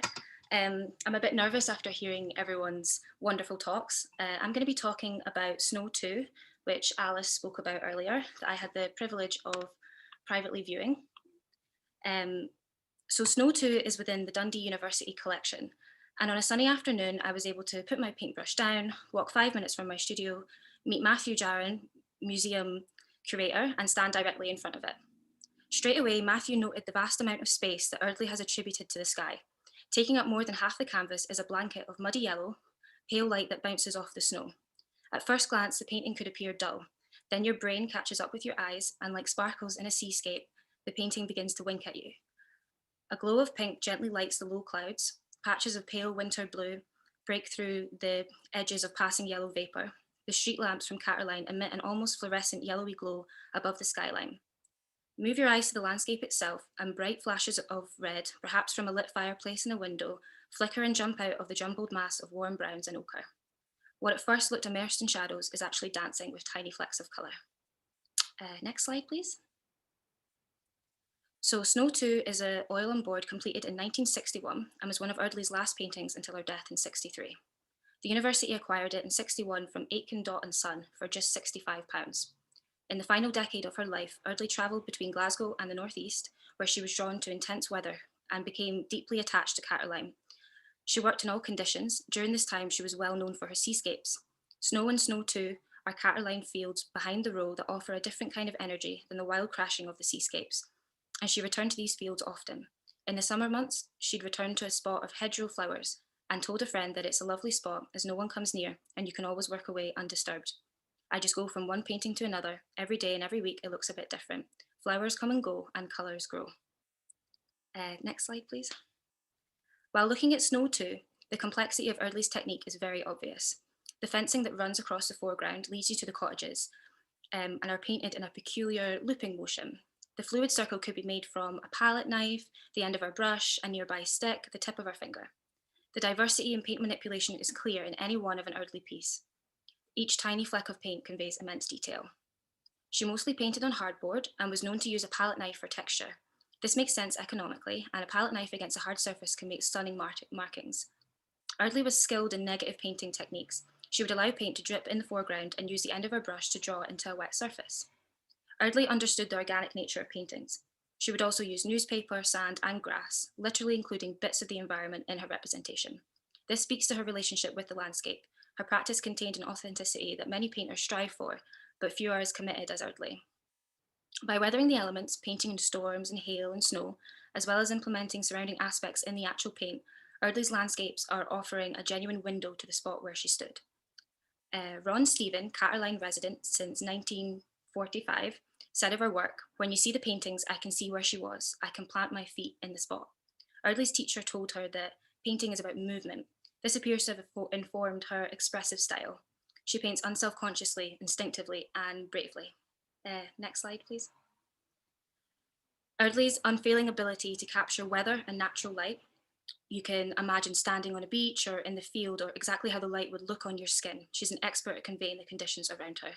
This is a skill that I'll never stop striving for in my own work. I'm a painter myself, and my focus is almost always portraiture figurative, but that's never the sole aim of my pieces. My degree show project, Muse Maker, is about connecting Black women with the land that they inhabit. As Shanoa said before, my painting pursuits are based in colour, light, environment, and human connection. I prefer to paint my subjects from life, but due to COVID-19 restrictions, I was photographing my models outdoors. Photographed in diverse climates, immersed with the land, they emerge from their woodland, windy, rainy, sunshiny surroundings, embodying the beauty of Scottish landscape and natural light. And last slide, please. There is so much to learn from the paintings of Joan Eardley, least of all her sheer grit. I've painted outside a few times, and the changing conditions as well as withstanding the weather is a challenge. Half the battle is keeping your board and materials from flying off. Painting is essentially the study of light and colour, not at all linear, but more like carving a flat sculpture. In blocks of paint, the image comes through.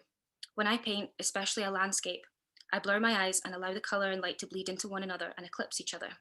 Do this with any Eardley piece and your brain will tell you you're looking at a detailed photograph. This also allows you to recognise what she is achieving with the paint. These aren't just haphazard brush strokes, and while she moves with the elements and paints with energy, Eardley takes great consideration every time she touches the board. If you haven't already, have another look at Snow 2 here with your eyes blurred. Can you see the low light bouncing off the right side of the cottages? Can you see something mid-centre frame catching the light and shooting back at you? Maybe it's metal and shiny, or perhaps glass. When I do this sometimes, I can see tiny figures in the distance. What you pick out is not important. The fact is that Eardley has created something where you can pick something out, and this is the mark of a truly remarkable painter. That's my time. Thank you. Fantastic, Hilda. Really, really interesting to hear about your experiences up close and personal in the archive with Eardley's fabulous work. Any questions for Tilda or comments, please drop them in the chat. Our next speaker is Lauren Marie Kennedy. Lauren Marie is a second-year fine arts student at DJCAD who is interested in feminist issues and the sexual politics of needs. Lauren Marie hopes to educate, create discussions and challenge social norms to effect lasting change. Lauren Marie's talk today is entitled Eardley and Her Fellow Earthlings. Hello, Lauren Marie. Hello, thank you so much. It's great to be here and part of this with everyone. I'm extremely honoured, so thanks a lot, Helen, for asking me to be part of it. And I'd like to extend a big hello to all our virtual audience today too.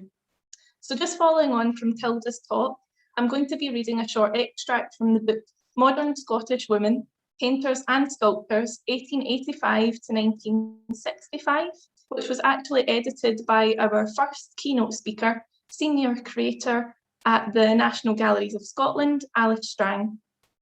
I'll also be sharing some of my own work alongside Joan Eardley's and discussing the impact that it has had on me.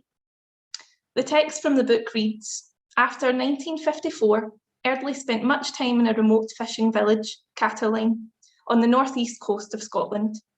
Here, she was free from the feeling that the city was overcast by a kind of oppressive ceiling. In Catterline's open air, she first painted landscapes, immersing herself in long summer grasses, then salmon nets draped out to dry on the shore, and finally, since she had no previous idea how to paint it, the sea itself. Not only did Eardley paint fishing communities, but also farms and the animals that we associate with them. I took an instant interest in her work, as these are industries, that I too investigate in my own growing artistic practice. I personally think that she had a greater understanding of animals, given the time that she lived in, where animal rights were much less of an important issue in society, and people probably avoided thinking about the subject. In her many studies of cows, for example, we can see that she is really trying to understand their anatomy and nature through her mark making. In more resolved works like this 1948 piece entitled Fat Man with Black and White Cow, there is a softer moment that is captured between the human and non-human kind. The man can be seen placing his arm around the cow, and in the title itself, Eardley describes the man as fat, not the cow, which maybe showed her respect for animals. I think it's really interesting how the cow's head is a sketchy outline, showing an outward-looking animal, whereas the black-coloured section of the face maybe shows the inwards thinking of the animal, as it hangs low out with the body, almost bowing in a state of sadness or submission, perhaps. And perhaps she knew that these animals are ultimately not loved at all and are destined for death.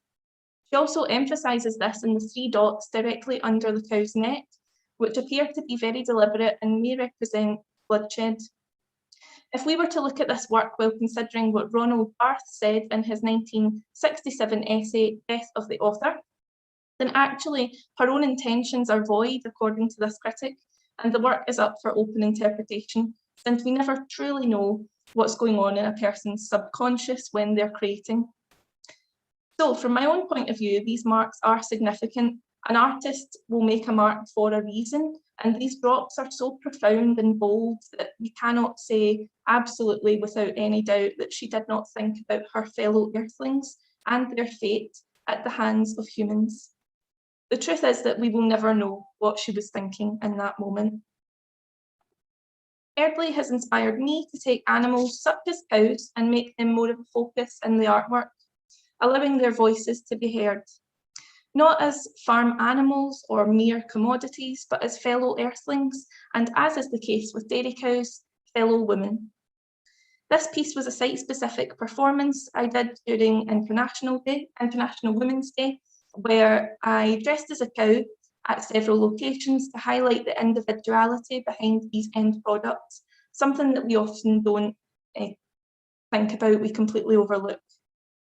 Until the feminist art movement in the 1970s, female artists didn't generally perform much and were judged more so on their practical skills and technical abilities within art. So who knows, perhaps Eardley may have performed too as part of her artistic expression, and maybe this would simply have looked like her making big gestural marks at her canvas in the open outdoors. So to conclude, I would just say that Eardley's ability to make us question these things all these years later only adds to her incredible legacy and lasting influence on emerging artists like ourselves at DJ CAD. Thank you very much. Thank you, Laura Marie. Our next speaker is Kat Dunn. Kat is currently a doctoral candidate at DG CAD. She is an emerging Black social justice curator who is an international fellow with the AAMC Foundation Engagement Programme for International Curators, a committee member for Transmission Gallery, Glasgow, and a mentor with Empower Women for Change and Dandelion's Heritage Project, Glasgow. Kat graduated with a Master's with distinction and has just completed an upskilling contemporary curating in the art and design course at DG CAD Dundee. Kat's paper is titled Marginalised Groups Through Eardley's Glasgow Works. Thanks. Thank you. Thanks everyone. So far it's been an amazing conference. You guys are all incredible. I'm slightly scared, but we'll see how we go on. Okay, so as I said, my talk is going to be looking at the marginalized groups. And for this purpose of this talk, marginalized in this sense refers to social and economic disadvantage, which can constrain the ability to withstand pressures and act in response. And this is by Lindley, 2011. So today I'm going to be focusing on Eardley's works that were done while she lived in Townhead, Glasgow. Eardley moved to Glasgow after the war had started. And while in the midst of this research, I wondered why she chose to live and work in a low-income, rundown area and community. It kind of came across my mind that perhaps as an artist, she was slumming, or was she hiding? She certainly would have been more welcome in a much more affluent area, perhaps the West End of Glasgow, but perhaps the effects of life would not have been so easily accessible. Next slide, please. Indeed, describing her work, Glasgow Children Playing in the Street, the artist explained, the character of Glasgow lies in its back streets, which for me are pictorially exciting. There is no social or political implements behind my paintings of that part of Glasgow, as is perhaps suggested. The back streets mean almost entirely screaming, playing children all over the streets, and only in the shadows of the doorways, groups of women, and at street corners, groups of men, but always chiefly children and the noise of children. In Pictures of Innocence, the history and crisis of ideal childhood, they discuss the crisis in the ideal of childhood innocence. Photography has unsettled the certainties of perfect childhood. Its uses and interpretations can eroticize children in a way that may or may not have been intended by the original photographer or painter, while advertising and the entertainment media play on such ambiances. But please do not forget that at the time of these paintings, this was a time when children were seen playing outside as there were no TVs or computer games and the overall threat level was quite low. Next slide, please. For me personally, I must wonder if Eardley was interested in the children as they were perhaps more visible and accessible than the parents who would have been laboring either on job sites or in the house. Women at that time were not allowed in the pubs, so they would have been inside with younger children and dealing with chores, as happened during those times. There's definitely a certain innocence to children who just roll with the dices and do not think about their circumstances, where adults might be more inclined to be aggressive, rude, or dismissive. Next slide, please. In 1949, Eardley set up a studio in Glasgow from 1950, and from 1950 to 1957, Eardley's work focused on the city of Glasgow, and in particular the slum area of Townhead. And this area was deprived, it was dilapidated, and it was overcrowded. It was also earmarked for demolition, and this actually was bulldozed in 1960. Areas like Townhead in the east end of the city and Postle Park in the north of Glasgow were seen as low-income, urban, dilapidated, and on the verge of being slums. Next slide, please. In the 1950s, these areas would have been home to working class, inclusive of marginalized groups. And these communities who occupied and ran them, and the austere nature of the places, whether windswept, or polluted by industrial conditions. The city was full of tenements, crammed with poor residents, many of them children, as evidenced in Eardley's paintings, such as Street Kids, 1949, or Two Children, 1963. Her paintings are a testament to her own immersion in this community. Next slide, please. Eardley's observation of these places is not pessimistic, but rather she chooses to display these places as playful, surreal, and sublime. In Townhead, she became known for her drawings and paintings of poor city children, often playing in the narrow pens and closes, or in front of old shop fronts, or in the streets in ragged clothes, the older girls always looking after younger siblings. And while some of the children appear quite introspective, Eardley captured the exuberance and awkwardness of most of the children. Next slide, please. So in present day, these areas such as Postle Park still exist and is still viewed as low-income marginalized areas. They continue to be home for low-income, diverse communities. These days, with a mixture of refugees and local community pushed to the further outskirts of the city center through gentrification. Next slide, please. So during Eardley's life and work in this time, she acted as a story catcher and recorded these scenes of community.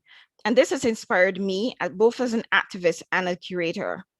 Joan Eardley made the invisible visible in such a way that the plight of these communities had to be seen and discussed.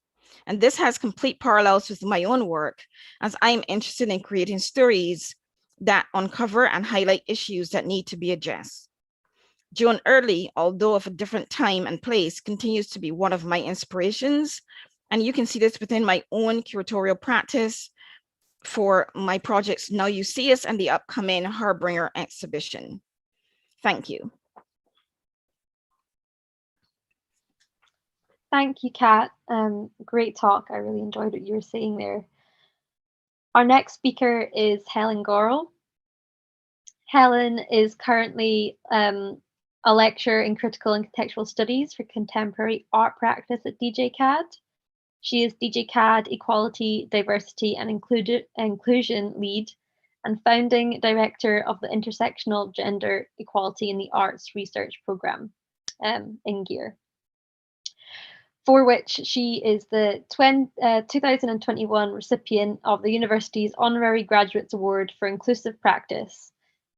Helen has been published widely in relation to contemporary art and gender, including The Guardian with her column on Tate inequality, and a published monograph and 2 edited collections. Helen's paper is titled Let's Talk About Money, Eardley, the Tate, and Market Values of Women's Painting. Thanks, Shanoa. Hello, everyone. I'd like to open this talk by showing you a work by Joan Eardley, which is one shared by Alice earlier. So this one is Salmon Net Posts, and it's an oil painting which is held in the Tate collection in London.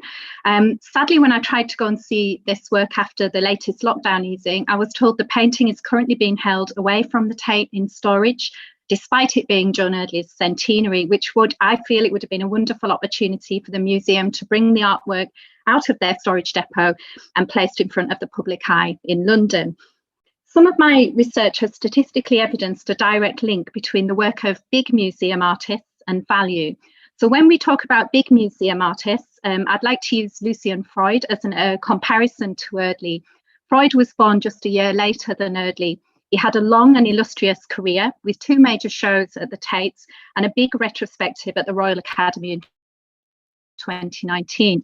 In 2015, Freud's painting of the benefit supervisor resting set a new record for a Freud work at auction, selling for $56 million. There's been a lot of speculation that Joan Eardley's artwork is very much undervalued, or as The Guardian states here on this slide, she is a forgotten artist.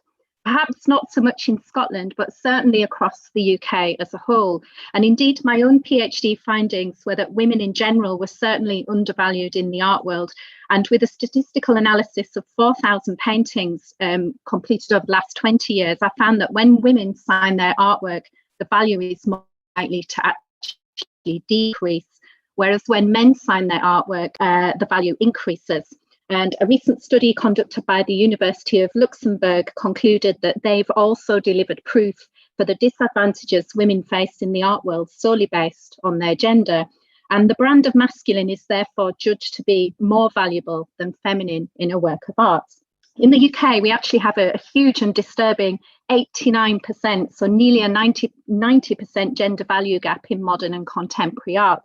And by comparison, our gender pay gap in the UK overall for mainstream industries is around 7.5%. So there's a really big difference in gender value gaps in the art world. On this slide, you'll see my Guardian column from 2018. There are many reasons why women's work is undervalued or why women artists become forgotten, which I've written about in my book, Women Can't Paint. I was really, really lucky with this column to have it shared over 1 million times, and it's led to some improvements in the Tate's acquisitions. But women's artwork is very often relegated to the storage rooms, as we've seen. And as you can see here on the pie charts, if you just go back, sorry, Lauren Marie, one slide, sorry. Annual acquisitions of women's artwork, such as that by Eardley and her contemporaries, seems to be rather tokenistic. So I've put a little pie chart here of the Tate's acquisitions at the time, which shows that women have 13%, as low as 13% of the work purchased every year, compared to 87% of work by male artists. So on this current slide here, you'll see a portrait of Alan Bowness, who was a former Tate's director. And the Tate's influence over artwork's value is something that has to be addressed here, because by not collecting and showing enough work by women artists such as Joan Eardley, the Tate's are arguably impacting upon the artist's market values as well. So the former director of the Tate, Alan Bowness, wrote a book about how museum collection impacted significantly upon an artist's valuation on the markets. I've made a bibliography of references available in the conference programme if anyone's interested.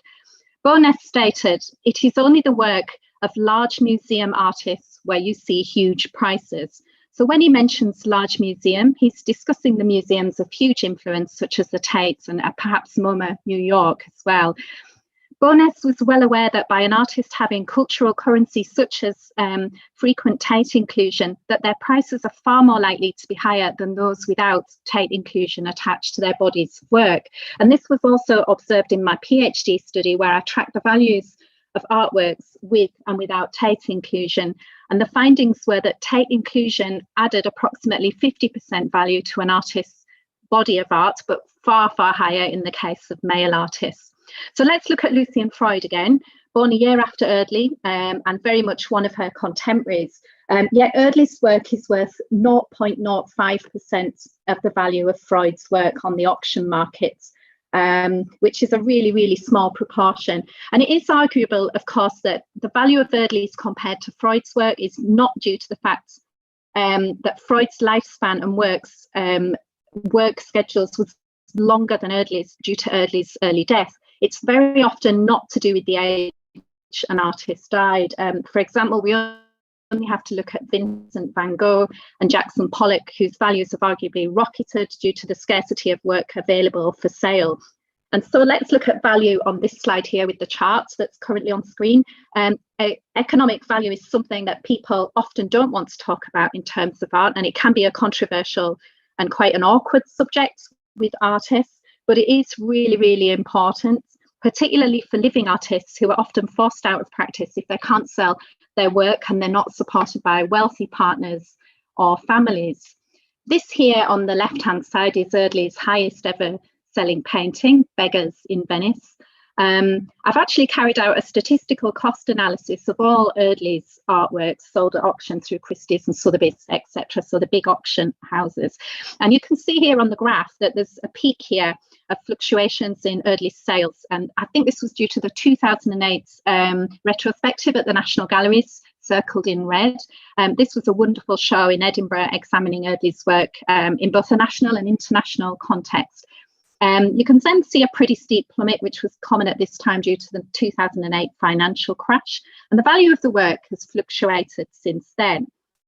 Women artists are less likely to succeed financially than they were in the 1990s. And this is seen as one of the backlashes against the success of women in the 1990s, as Susan Faludi stated in her brilliant book, Backlash. So I want you to imagine then what it would have been like for a young Joan Eardley trying to succeed in the art world in the 1950s, when the role of housewife, of mother, and remaining indoors was what most women of that era were doing. Eardley was, by contrast, a yachtswoman at the helm. She was fighting ferocious seas and often risking her life to paint violent storms and yanking heavy canvases around, when women were largely encouraged either not to paint or to paint what has been seen as feminine, smaller, more lightweight watercolours or interior scenes. But unlike many art schools at the time, the Glasgow School of Art archivist tells me that enrolments in 1940 alongside Joan were roughly half men, half women, which is certainly very different to the 74% women enrollers in contemporary art today. And on this final slide, we can see what our influencers of the past and present have thought about women and paint. So in 1937, Hans Hofmann said, "Lee Krasner's work is so good you would not know it's painted by a woman." In 1994, the critic David Sylvester said women can't be painters because that's just the way it's always been. The critic Brian Sewell in 2008 said there's no such thing as a great woman artist. And more recently in 2015, the German artist George Baselitz said women can't paint, it's a fact. And one of the other things Baselitz said is that women don't pass the value test, meaning the market test. So Baselitz equates the values attributed to works of art at auction as a judgment of the artwork's aesthetic worth. Or in other words, he judges artworks based on whether or not they've been painted by a man or a woman. So women's artwork may not necessarily be forgotten, as The Guardian stated, but rather pushed aside for largely white male artists. The of money is one which is, as I said, controversial and difficult for some, but I argue that we need to talk about money and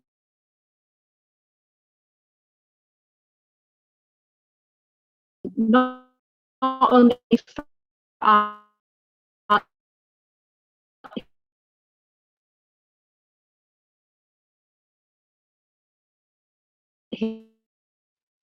story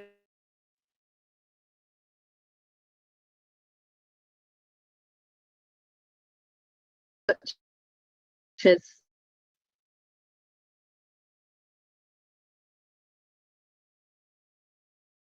the wonderful Joan Eardley, the subjects, yeah, but for the artists of the future, and we need to speak about it for our graduates and alumni as well.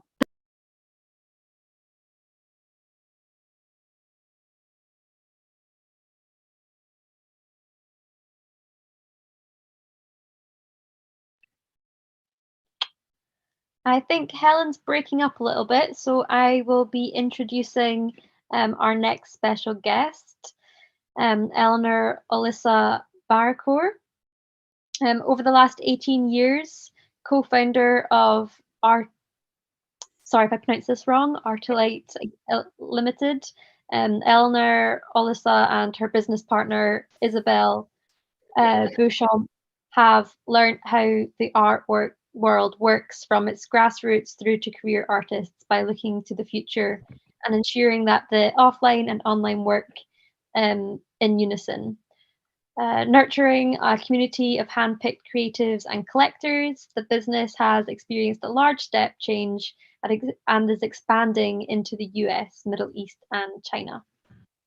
Based in Somerset House, London, they also manage galleries, Contemporary Collective, artproquo.com, and Degree Art China, running artist residencies, international art fairs, exhibitions, and the Signature Art Prize program. The company offers clients the opportunity to invest in the artists of the future, and in 2018, Eleanor and her husband, Born Bacchior, featured on first 4 television grand designs, who has followed their journey designing and building their own home, which is considered the UK's first healthy house. In 2019, their project was chosen for the Kelvin MacLeod's Top 10 Houses of the Past 20 Years. A very warm welcome to Eleanor, whose paper is titled The Past Decade of Art Online.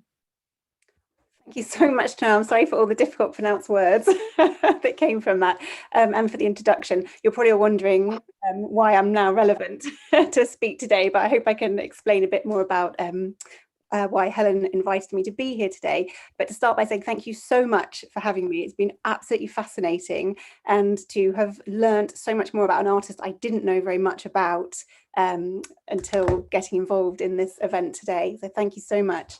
A little bit about me that's not to do with house building. I studied my undergraduate at Goldsmiths, where I did art history, and then I went on to SOAS, where I did a master's in African contemporary art history. And I specialised then in looking at, my dissertation was on contemporary female Nigerian artists and how the internet in 2002 could perhaps be used to build a community of female artists who are all quite geographically far apart from each other, perhaps in different countries, and to bring them together to work in the way that they have done traditionally offline, but bringing it online to get their art out and seen by the world. Whilst I was studying at SOAS, I also set up the company degreeart.com, which specialises in student and graduate artists. And we were doing this at a time when we still had dial-up internet. It was a very different world. Basically, my entire talk today is reminding me just how old I actually am, which is terrible. So I'll have to go away and cry after this. But we were one of the UK's first online art galleries. And because I was at Goldsmiths and my business partner was at London College of Fashion, we thought we can help our contemporaries who are graduating with this amazing artwork. We can do what Saatchi's done with the new contemporaries. We can do that, with the YBAs, we can do that, but we can do it like eBay does. And obviously everyone thought we were mad, but here we are nearly 19 years later. Now, over that sort of 2 decades, there's been a huge amount of change. Would we go to the next slide if possible? And that's not just in the art industry, but obviously so much has changed. And that was really brought home when I started doing a little bit of research into Joan Eardley, because, you know, you would have had to traditionally go into an archive, go into a library in order to find any information about any artist that you were interested in. And that's even going back to when I was at university. Yet by going online, I can, within 10 minutes of searching, I'm looking at handwritten notes from her, I'm listening to her niece talking on a podcast, I'm suddenly completely in the world of what she's talking about, what she does. And it got me thinking about how the art world is really, really going to change. When I was studying for my BA, I had to fight with my lecturers to be allowed to use online research as a viable source of information for me to be writing about. Yet I think today, if we look at artists who've been sort of probably practicing since maybe 2000s, we're going to be able to look online and discover everything about them, from their degree show all the way through to their career today. So the art industry has probably been the last industry to embrace online. And, you know, it's kind of has been the last bastion. We've watched everything else join the online revolution, and the art world has dug its heels in and firmly refused to get involved in the online. And there's many reasons why that is. But essentially, I think it comes down to people wanting to protect a part of the industry that they felt they would lose by going online. If we could go to the next slide. So why has the art world been so slow? Essentially, they haven't had to change. It's an industry that's owned by a certain group of people who are able to run it in a certain way. And the freedoms that the internet can offer us are considered too frightening. No one wants to put prices on things. No one wants to allow people to buy things online. They think it has to be kept all locked up and kept away in a secret place. And so in 2003, when we founded the gallery, people would say to us, online shopping, no one's going to buy food online, no one's going to buy clothes online, and I can assure you nobody will buy art online. And that was said to me by so many people. I think if I had £1 every single time, I might just be able to buy an original Joan Eardley at this point if I'd saved that money up. Yet here we are today, when obviously food shopping happens clothes shopping happens, and we even buy art online. And my business has been doing that since 2003, shock horror. And I had a quick look at some of the sort of the landmarks that sort of show how slow the industry has been to get online. So if I started my business in 2003, until 2011 that Christie's held their first online auction. 2012 was when the Tate got their first e-commerce shop up and running. And they said it was to offer larger product images, enhanced zoom, look inside functionality, reviews, and quick shop experience in 2012. 2018 was the first time that an art fair held an online, big art fair held an online virtual viewing, and Gagosian managed to sell $2 million through that. 2020, we've got Sotheby's selling millions of dollars worth of art online. And then, you know, the big news at the moment is the War Nymph piece by Grimes that was sold, obviously for the outrageous amount of money of $6 million very recently. And I can remember when showing a piece of video art at an art fair was considered daring and a bit outrageous. And today we've got people selling art that doesn't really exist. So there's definitely a shift, but the shift has happened as we've sped towards the pandemic. And I think from my own perspective, the industry has changed so dramatically during this pandemic. Maybe we've fast forwarded by 10 years, I'd say, and things that I never thought would happen have started to happen. We've got big galleries who before would never ever have dreamt of selling online, putting prices online, suddenly displaying artworks for sale. And I will just read a quote out to you. Let me just find, I'm so sorry. Let me find I'm going between all these screens at the moment. Do apologize. Oh, I thought I put it into my presentation. Apologies, everybody. Essentially, David Zwirner Gallery this year launched an online shop, and he made some absolutely hilarious quotes about his discovery of online shopping. And I'm so sorry, but I can't find it. But essentially, he said, who knew there was a whole world of people out there who wanted to buy things online, who use Instagram to shop for art? And it was as if this was a big revelation for him, yet he is this huge gallery owner with galleries in Hong Kong, Paris, London, New York. And only this year has he begun selling online, which I just find terribly sad that so many people are kept out of the ability to buy art because of that and enjoy art. Next slide, please.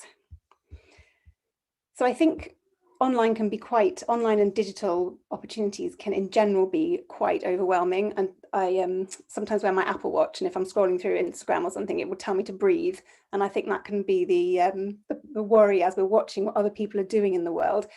But we've always had a firm belief that we can use technology to break down barriers. And whilst probably every online gallery that you hear says, we want to make art accessible, we want to make it affordable for everybody. Well, we all know that affordable is tangible, and accessibility is only as good as your marketing to reach people. But if you combine the offline with the online, we've got the opportunity to really and truly break down some barriers. And quite often people say, I'm not going to do it, I'm not going to be online, I don't want to. But we found that the very best approach over the years is just to be sincere, rather than trying to be something that we're not online. The more as an industry we can show that the right way of doing something is through sincerity. We can make it fun at the same time, but it means that we're able to actually reach people in a way that opens up the art world. If we go to the next slide, I was reading this quote by Pablo Picasso, where he says, so nothing can be accomplished without solitude. And I think the digital world does take away for the artist and perhaps the art appreciator some of that sort of solitude that we do need when it comes to enjoying art. And it's Anna King mentioned something very similar just then when she was talking as well about how we do need to take ourselves all away from it.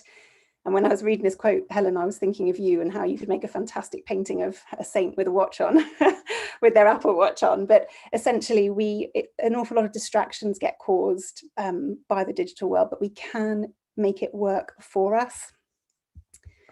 If we go to the next slide. So we're a firm believer, and I just touched on this earlier, but just to demonstrate my point in a Boston grid. There is a sweet spot somewhere between the online and the offline, and obviously the high street gallery that's offline and doesn't have any online reach is dying out.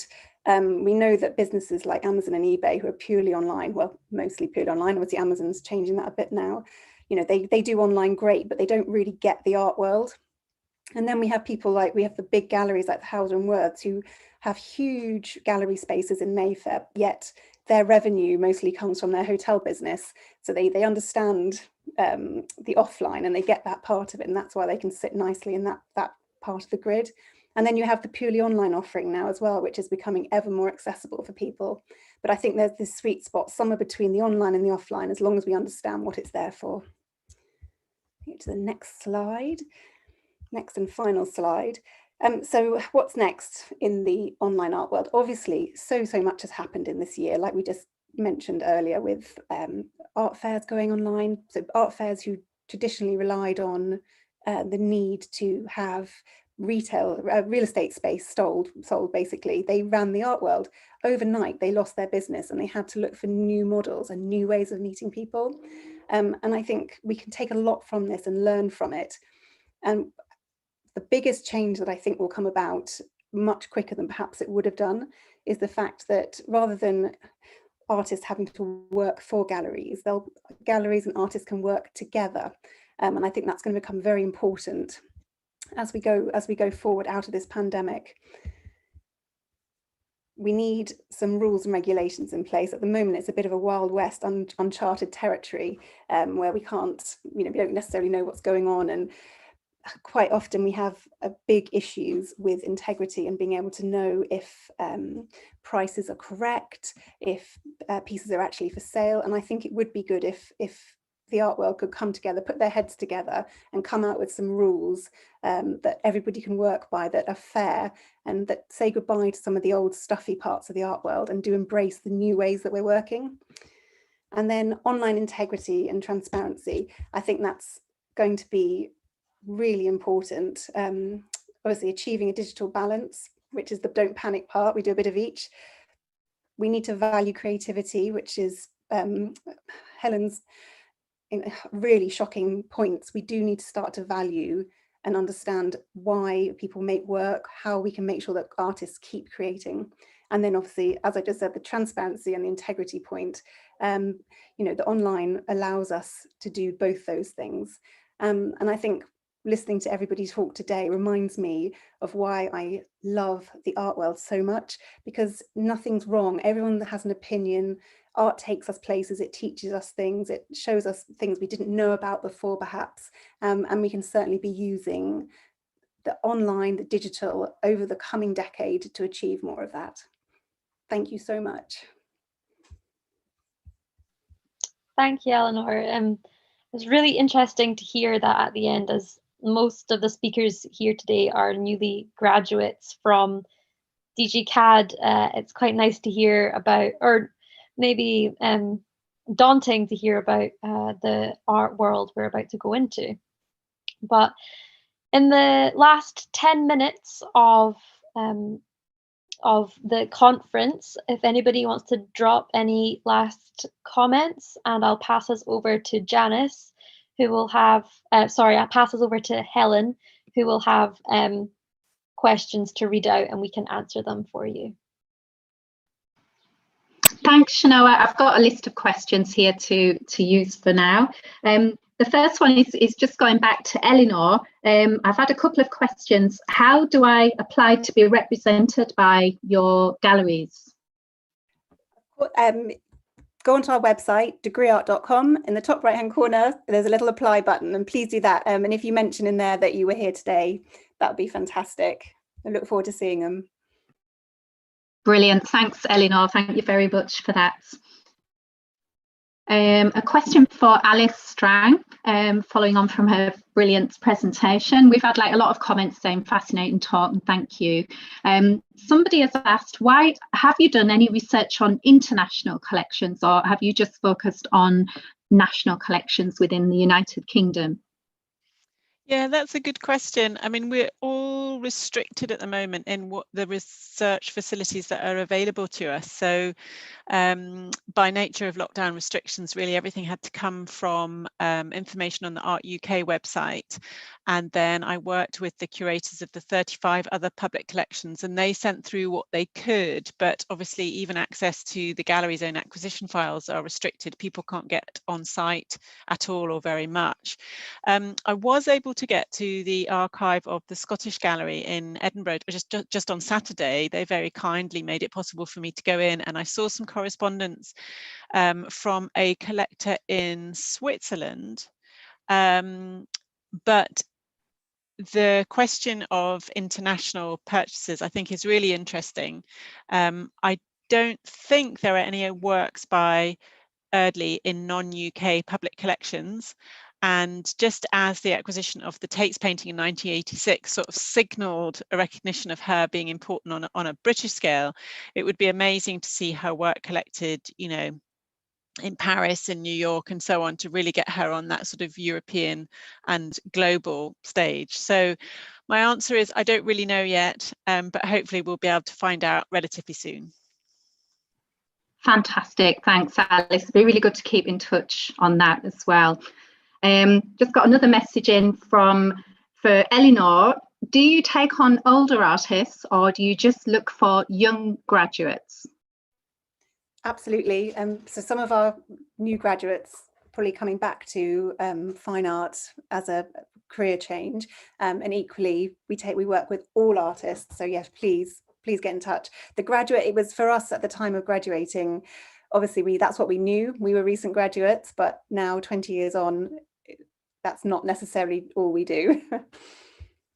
Great, that's really good to hear that. Thank you. A message for Aisha. The book looks wonderful. I can tell you I've read the first book and it's fantastic. When will the Joan Eardley book be released? Well, hopefully before the end of the year. It's just in the final stages at the moment. I'm just getting ready to get the first draft finished.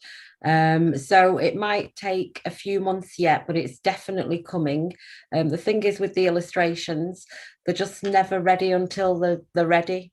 So that point we mentioned before about knowing when to stop or knowing when something's right. It's hard to put a time to quantify that, because the illustrations are just gonna look right when they're right. But it's definitely going to be published, and that'll be before the end of this year. Fantastic. Please keep us updated on that, because I'd love to have a copy of that. Yeah. Super. Thank you very much, Aisha. I've got a question for Judith. Somebody would like to know, where might I buy your work? Is it for sale? Well, thank you.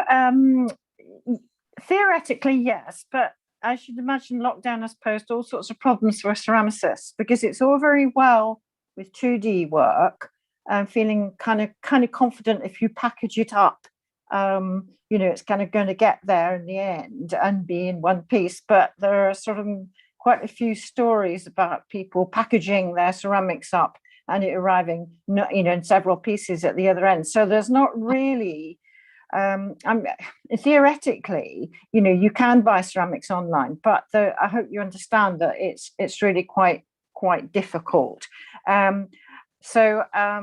Yeah, if I actually really don't have an answer for that, because I guess I just kind of hope people will come and see my work and take it away with them, and then I won't have to worry about all the packaging. But in theory, yes, it's all for sale, apart from one landscape one, which is not for sale, because it has a particular value for me, and I won't be selling that. But all the other stuff is for sale. And York Open Studios is the next place that I'm going to be selling my work. That's 2 weekends in July. So it's yorkopenstudios.co.uk. York Open Studios, fantastic. That's really good. A quick mention as well as to Alice Strang's colleague Patrick Elliott has a forthcoming book about Eardley and Cataline. I'm certainly interested in reading that. So Alice, do you know when this book is due out, Patrick's book? Hi, yes, it's later this year.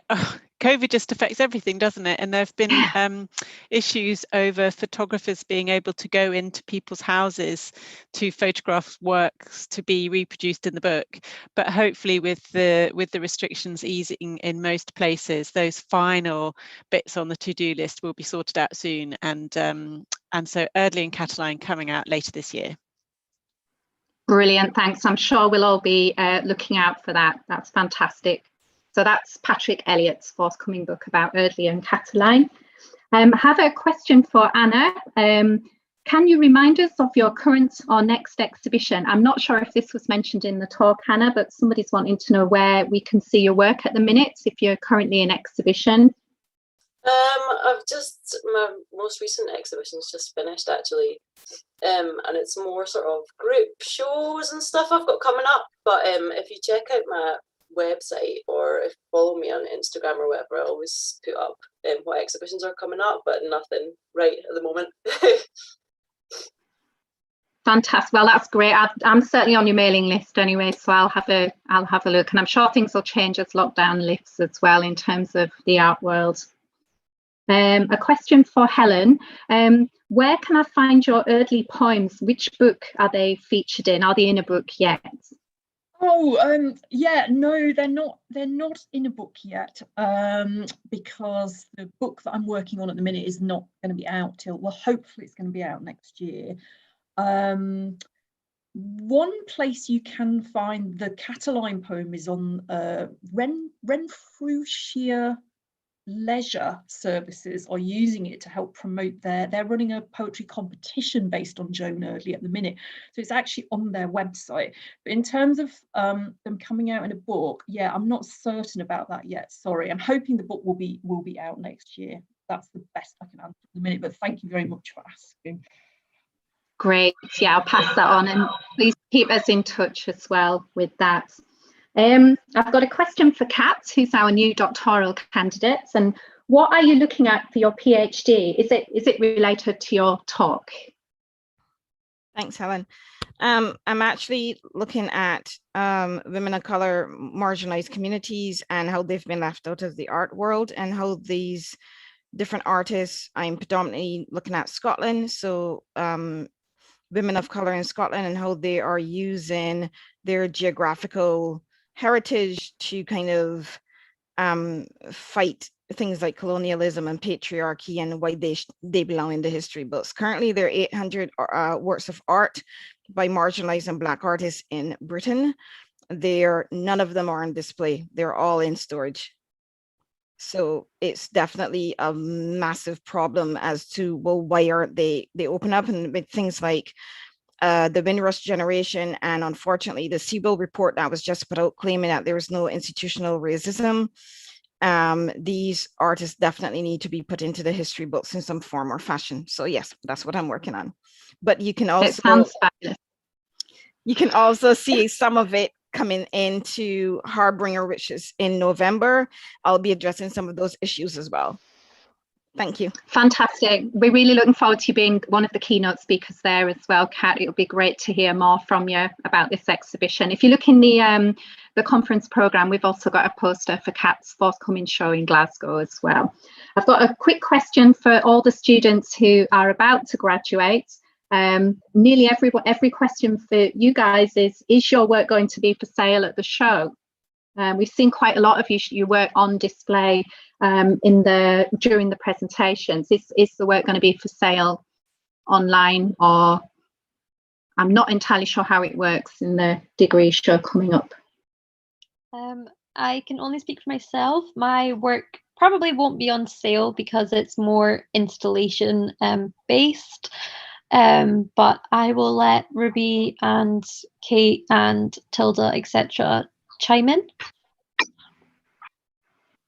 I'm hoping to be selling my ceramics. I've been meaning to get a website set up, so if I get around to that, but I might just sell them through my Instagram, which I think Eileen's already put in the chat. But yeah, I will be hoping to sell my ceramics. Fantastic. And then so there'll be Tilda and Kate as well. My work is fully, it can't be for sale. My work is, it's going to be taken by me, and it's going to be taken back up to Aberdeenshire, and it's going to be reinstalled in so many different ways. So no, mine isn't for sale, unfortunately. Thank you. Tilda, do you want to say anything? Are you selling your work at the show? Yeah, if people want to, if they're interested in buying work, they can contact me via email or on Instagram. Fabulous. So I'm just going to hand you over. We've got 5 minutes left before we close tonight, and just a huge thanks from me. I'm going to hand you over to Shanoa firstly, who's going to speak about the degree show, following on from the questions, and then Janice, our Associate Dean, is going to be speaking just to do the summary. So I'll hand you over to Shanoa just now. Thank you very much. Thanks, Helen.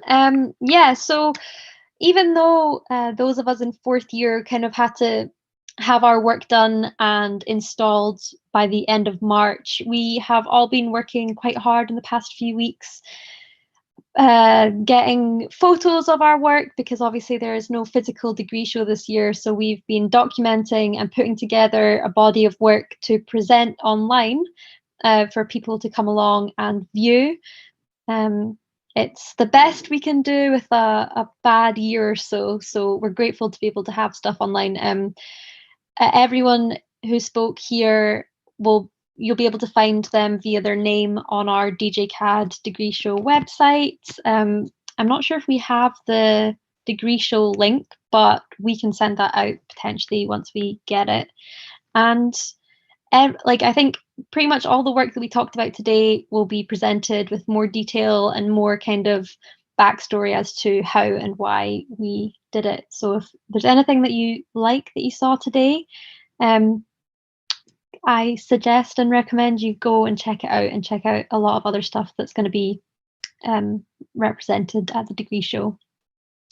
I'll pass you along to Janice, who will just summarize the event, and then you're all good to go. Thank you for joining.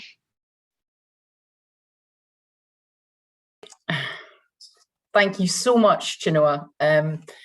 What to say? I mean, I hope you've all enjoyed this afternoon as much as I have. I have really enjoyed it. It's been a fantastic insight, not only into Joan Eardley, about whom I've learned lots, and I really have enjoyed looking at the images afresh.